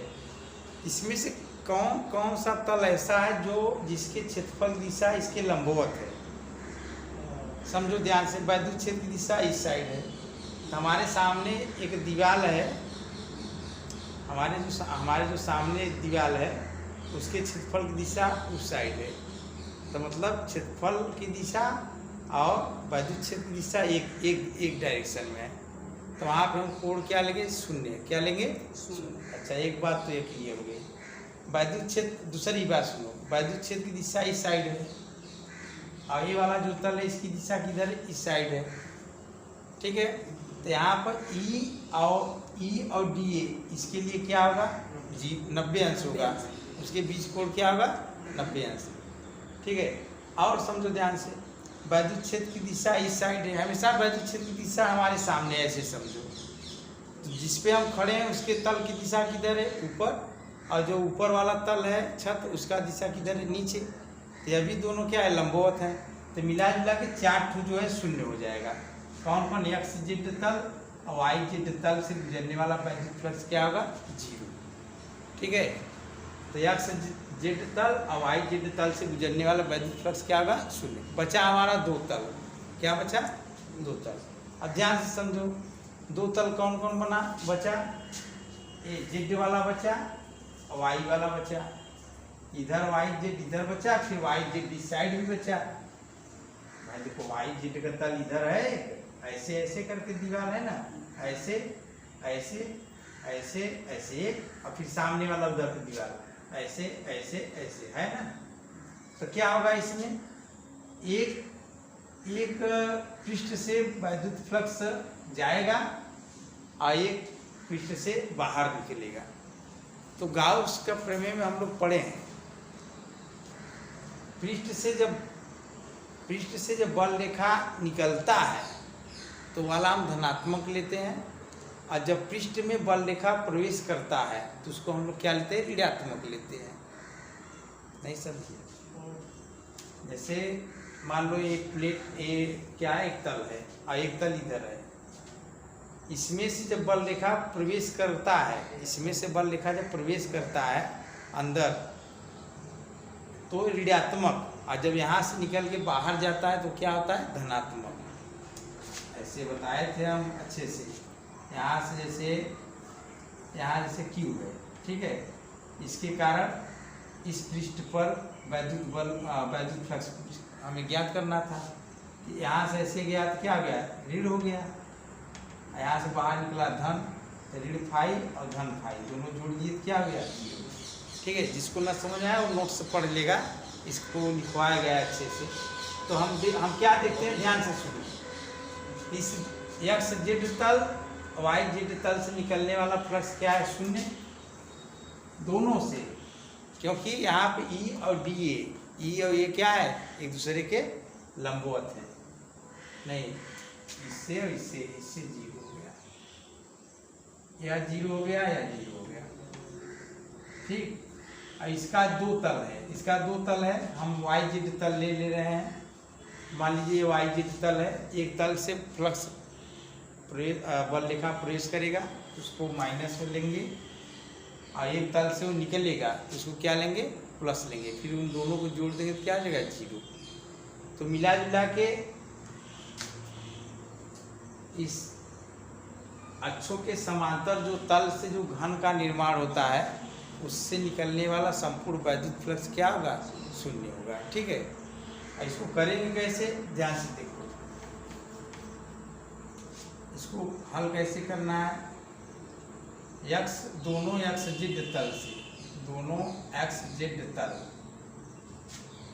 ये दोनों एक्स जेड तल के क्षेत्रफल की दिशा वैद्युत क्षेत्र ई के लंबवत है, ई के लंबवत है, इसलिए 5xz बराबर 0। ठीक, बात समझ में आया? फिर क्या लिखेंगे, दोनों xz हो गया xy तल के क्षेत्रफल की दिशा ई के लंबवत है, इसलिए 5xy बराबर क्या हो जाएगा 0। ठीक है, अब बचा क्या, xyz तल बचा। तो इसमें क्या होता है, एक मतलब इसको पहला मान लेते हैं, इसको दूसरा मान लेते हैं और इसको तीसरा। एक yz तल से वैद्युत बल रेखा प्रवेश करेगा,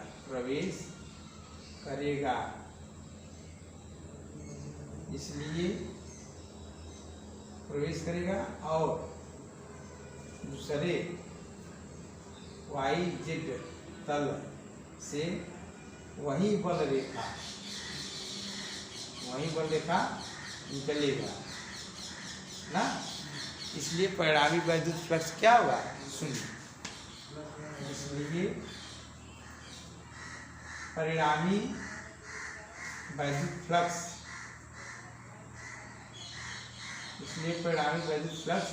0।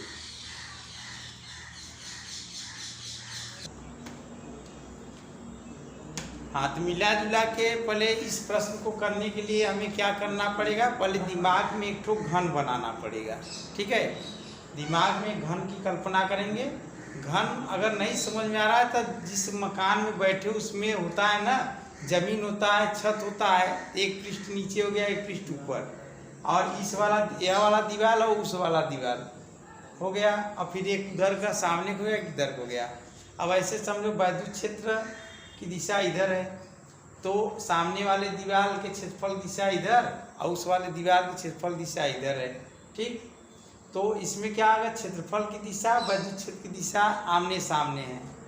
तो एक से वैद्युत बल रेखा प्रवेश कर रहा है तो उसके कारण वैद्युत फ्लक्स ऋणात्मक, और एक दीवार से वो निकल रहा है उसके कारण जो है वैद्युत फ्लक्स धनात्मक। इन दोनों को जोड़ेंगे तो 0 होगा, ये हो गया ना।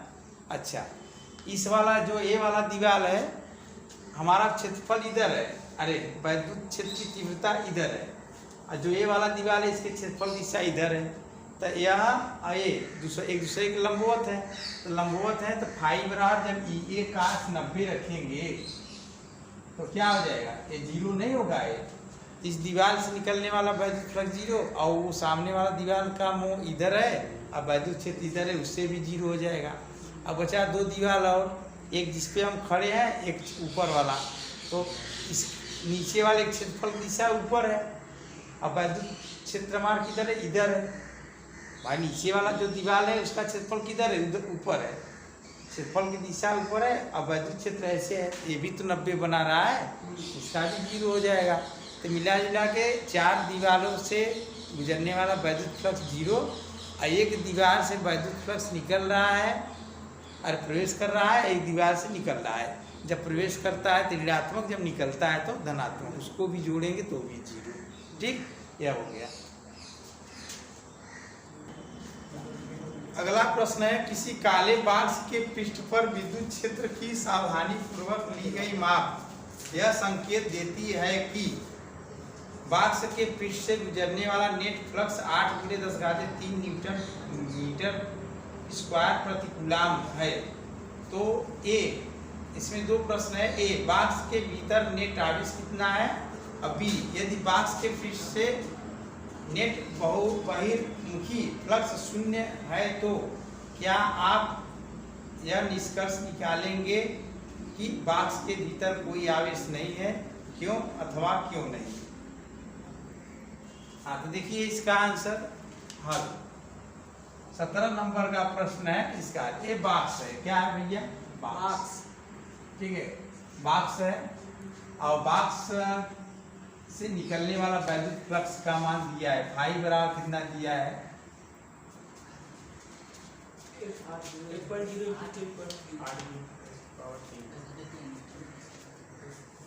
अब देखो ध्यान से, तो बॉक्स इससे जो वैद्युत फ्लक्स निकल रहा है ये मान दिया है, इससे जो वैद्युत फ्लक्स इधर निकल रहा है इधर सामने, उसका मान दिया है। ठीक है, वैद्युत बल रेखा जो निकल रहा है उसकी माप को हम लोग वैद्युत फ्लक्स कहते हैं। अब वैद्युत फ्लक्स का मान दिया है, तो हमें पूछ रहा है बॉक्स के भीतर कितना आवेश है। तो 17 का ए मैं सॉल्व कर रहा हूँ।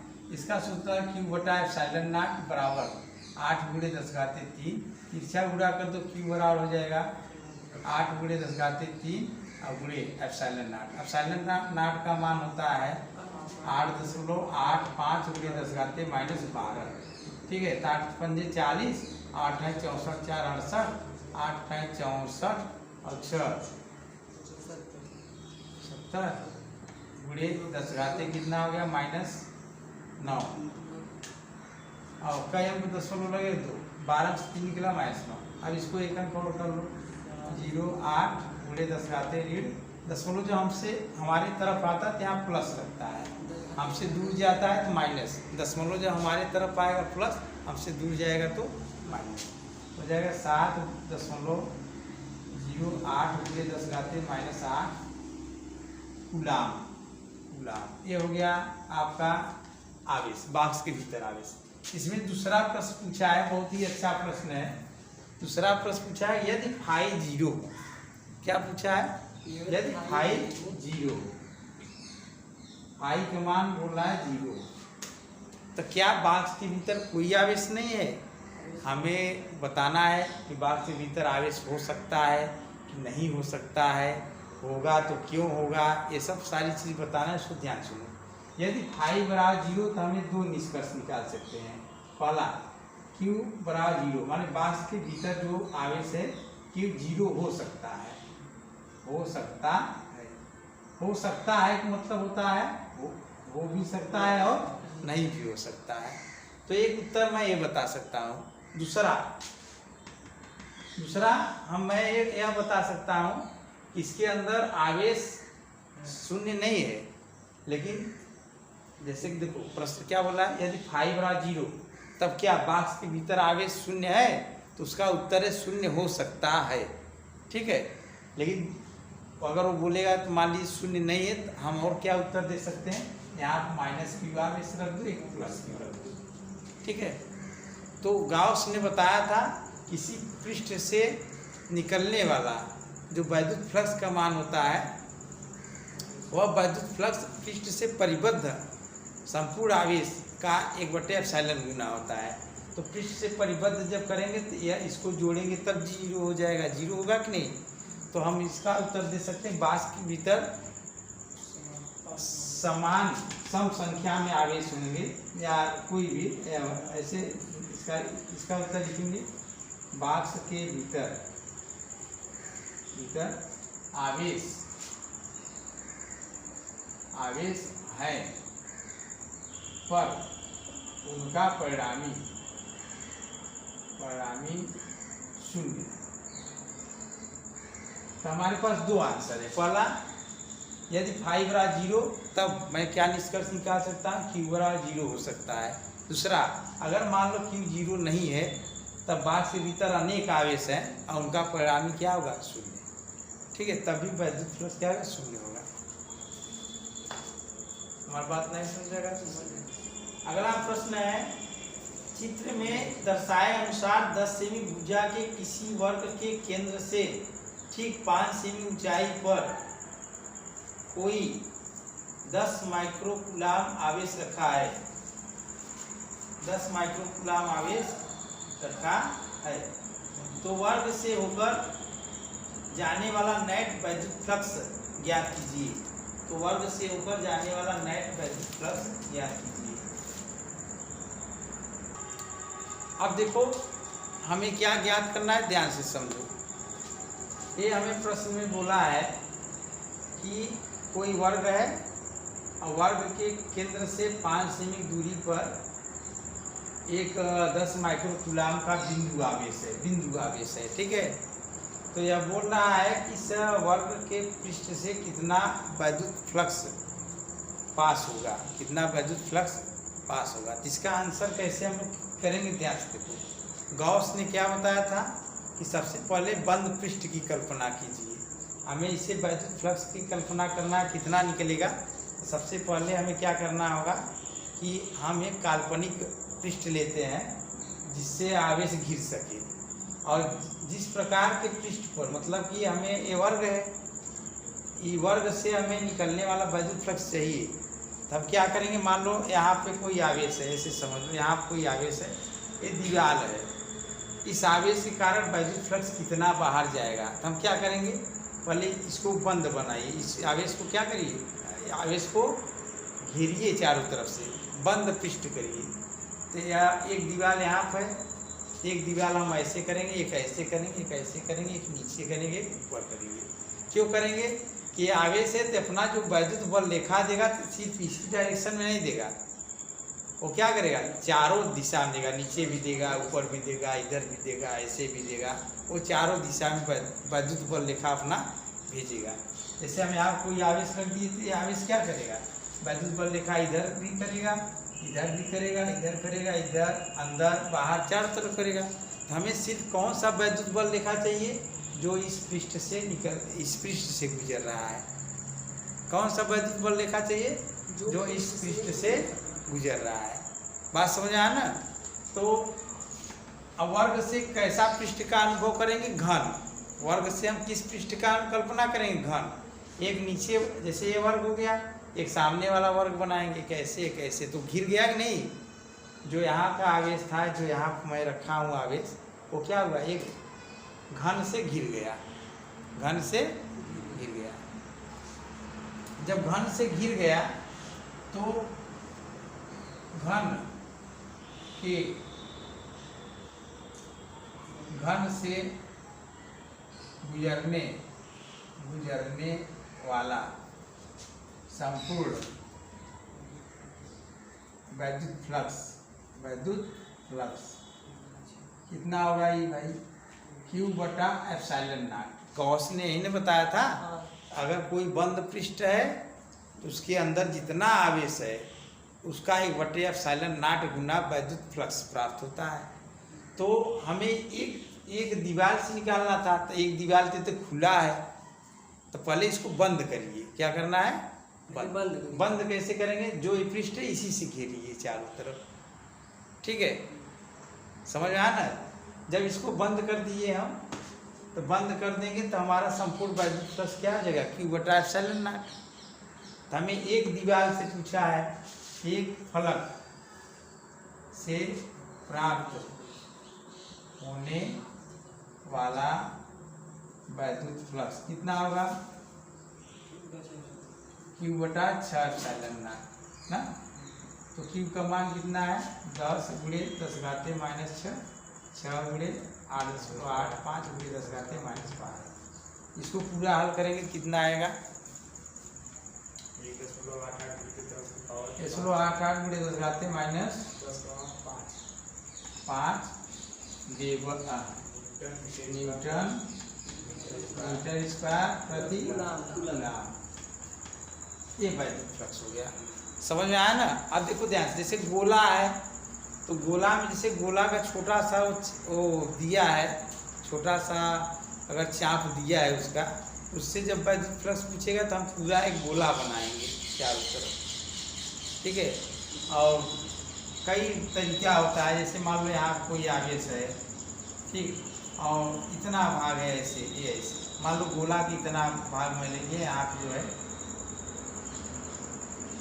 वो वाला भाग जो है, यहाँ कुछ स्टेरेडियन जो है कोण बना रहा है। गोला पूरा केंद्र पर कितना कोण बनाता है, 4π स्टेरेडियन। तो 4π स्टेरेडियन बनाता है, मान लो π/6 स्टेरेडियन का कोण बना रहा है। यहाँ कोई आवेश है, तो पूछ रहा है जो ये इतना क्षेत्रफल है, ये वाला, इससे कितना वैद्युत फ्लक्स निकलेगा? इसका जवाब है तो 4 पाई स्टेरेडियन से कितना निकलता है? 4 पाई स्टेरेडियन से निकलेगा Q बटे एप्सिलॉन नॉट। 1 पाई से कितना निकलेगा? Q बटा एप्सिलॉन नॉट बटे 4 पाई ना। तो हमें पाई बटा 6 से चाहिए, तो पाई बटा 6 से ध्यान पूरा कर दीजिए। समझ आया ना? इसको मैं फिर से समझा रहा हूँ, प्लीज ध्यान समझो। गेंद देखे हो? खोखला गेंद, खोखला गेंद देखे हो ना? जो गेंद खेलते हो बीच में खोखला हो, अगर आप उसको बीच से मत काटिए, बीच से भी काट सकते हैं, लेकिन जो मैं प्रश्न दिया बीच से नहीं है, उसको नीचे से कहीं से काट दिया मैं, कहीं से मैं क्या कर नीचे से कहीं काट दिया। जब काट देंगे तो हमारा कटोरी की तरह बनेगा चित्र, बनेगा कि नहीं? कटोरी की तरह चित्र बनेगा और उसके केंद्र पर मैं कोई आवेश रख दिया, कटोरी की तरह से चित्र बना, केंद्र पर कोई आवेश रख दिया। अब मैं बोल रहा हूँ कि इस जो नीचे कटोरी है इससे कितना वैद्युत फ्लक्स पास होगा, कितना वैद्युत फ्लक्स पास होगा। तो हम क्या करेंगे? सबसे पहले प्राप्त ये जानना चाहेंगे कि कटोरी केंद्र पर कितना कोण बना रहा है, उस कोण कितना स्टेरेडियन घन कोण बना रहा है। तो यह घन कोण कितना है? 4 पाई बाई 6। अब कटोरी से पूरे पृष्ठ की कल्पना करेंगे तो क्या बनाए? गोला बनाएगा, गोला बनाएगा ना। तब देखो पूरे गोले से कितना होता है? Q बटे एप्सिलॉन नॉट। तो 4 पाई से Q बटे एप्सिलॉन नॉट, 1 पाई से Q बटे एप्सिलॉन नॉट बटे 4 पाई, पाई बटा 6 से क्या होगा? Q बटे एप्सिलॉन नॉट बटे 4 पाई बटे पाई बाई 6। इसको हल कर देंगे, पाई पाई से कट जाएगा और इसको पूरा हल कर देंगे, जो आएगा वही आंसर हो जाएगा। ठीक है, यहाँ पे जो है पाई नहीं रहेगा, एक रहेगा, एक रहेगा, नहीं रहेगा। सही है। हाँ, अगला प्रश्न है, घन के केंद्र पर बिंदु आवेश 2 माइक्रोकूलम है, गॉसियन पृष्ठ की भुजा 9 सेमी है, पृष्ठ से होकर जाने वाला नेट वैद्युत फ्लक्स ज्ञात कीजिए। बंद पृष्ठ का वैद्युत फ्लक्स गॉस प्रमेय के द्वारा ज्ञात किया जा सकता है। फाई बराबर Q बटे एप्सिलॉन नॉट। तो देखो ध्यान से, ये बहुत अच्छा सवाल है, इसको आप लोग अपने से कर लीजिएगा। ठीक है, फाई बराबर Q बटे एप्सिलॉन नॉट डायरेक्ट करना है। इसके अंदर आवेश है, जैसे कोई घन है तो उसके घन से पृष्ठ निकलने वाला Q बटे एप्सिलॉन नॉट है। Q का मान रख दीजिए, एप्सिलॉन नॉट का मान रख दीजिए, ये आंसर आ जाएगा आपका। ये सबसे सरल सवाल है। ठीक है, 20 नंबर का प्रश्न है, 10 सेमी त्रिज्या के गोलीय गॉसियन पृष्ठ के केंद्र पर, 10 सेमी त्रिज्या के गोलीय गॉसियन पृष्ठ के केंद्र पर बिंदु आवेश के द्वारा उत्पन्न वैद्युत फ्लक्स 1×10⁻³ न्यूटन मीटर स्क्वायर प्रति कूलम है। यदि गॉसियन पृष्ठ की त्रिज्या दोगुनी कर दी जाए तब पृष्ठ से कितना फ्लक्स गुजरेगा? देखिए ध्यान से। अब दूसरा पूछा है, बिंदु आवेश का मान ज्ञात कीजिए।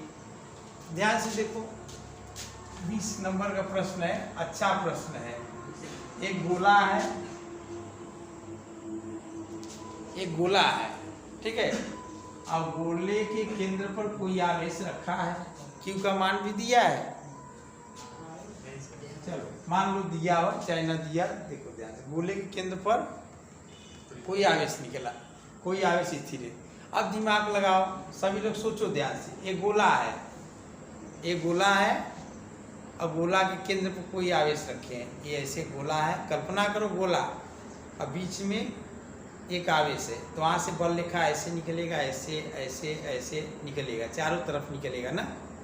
तो चारों तरफ निकलेगा तो उस बल रेखाओं के माप को ही वैद्युत फ्लक्स करते, तो फाई बराबर हमारा क्या प्राप्त होगा? Q बटा एप्सिलॉन प्राप्त होगा। चलो ये तो पहला कंडीशन हो गया। इसमें दूसरा शब्द क्या आ जा रहा है? कह रहा है गोले की त्रिज्या डबल कर दीजिए।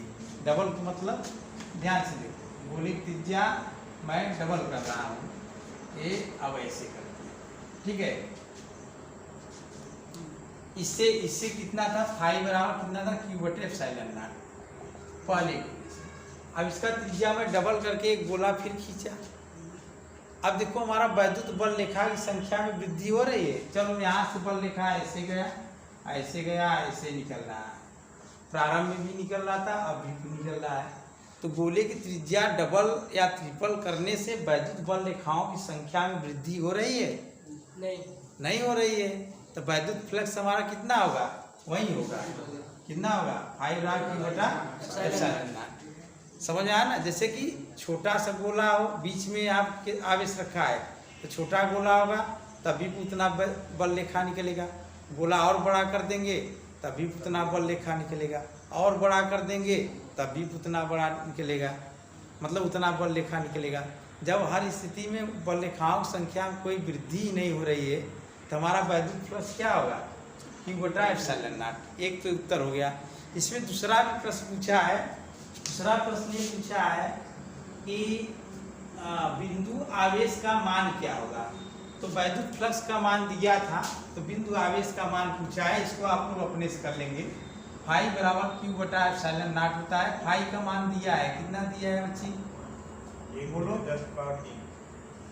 ε0 हो गया, और 1.1 गुणे 10 पावर 3।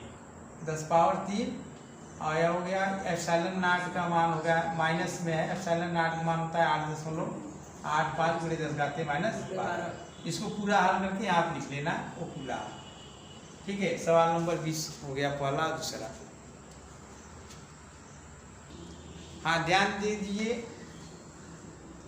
एक प्रश्न यहाँ पे उठता है कि ये जो छोटा गोला है और ये बड़ा गोला है, तो फाई बराबर हम लोग EA cos थीटा भी होता है। तो छोटे के लिए क्षेत्रफल छोटा हो जाएगा और बड़े के लिए क्षेत्रफल क्या हो जाएगा? बड़ा हो जाएगा। तो ये मतलब ये मत सोचना कि सर इसका तो क्षेत्रफल ज़्यादा होगा, इससे निकलने वाला वैद्युत फ्लक्स ज़्यादा आना चाहिए। ऐसी कोई बात नहीं है। आप जब ये केंद्र से वाला दूरी बढ़ाएंगे ना, तो ई का मान घट जाएगा। किसका मान घटेगा? ई का मान घट जाएगा। जब ई का मान देखिए, आप फाई बराबर EA cos थीटा होता है। जब एक को बढ़ाएंगे ई वाला क्या हो जाएगा? घट जाएगा। तो दोनों परिस्थिति में फाई बराबर होगा। इसके लिए भी फाई बराबर होगा, इसके लिए भी फाई बराबर होगा। मैं कर दे रहा हूँ। φ1 बराबर φ2 होगा, क्योंकि बल रेखाओं की संख्या यहाँ से 5 निकल रहे तो 5 ही निकलेगा। आप चाहे जितना बड़ा पृष्ठ कर लीजिए। ठीक है, यहाँ से 5 बल रेखा निकल रहा है मान लीजिए, तो आप इतने को बंद करिए, चाहे और बड़ा में बंद करिए। निकलने वाला इतने करिए, चाहे इतने करिए, चाहे और बड़ा पे करिए, बल रेखा सबसे 5 ही निकलेगा।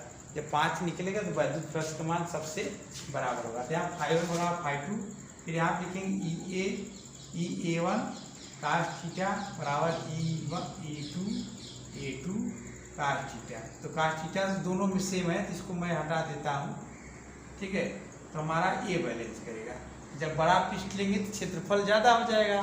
बड़े गोले के लिए क्षेत्रफल ज़्यादा होगा, लेकिन ये वाला क्या हो जाएगा? कम हो जाएगा। ठीक, और छोटे पृष्ठ के लिए ए कम है, इसके लिए ए ज़्यादा हो जाएगा। ये बैलेंस में है, संतुलन में। ठीक है, लेकिन ये क्या होगा? इसके लिए भी, इससे भी फाई बराबर होगा, इससे भी फाई बराबर होगा। इस बात को ध्यान देना।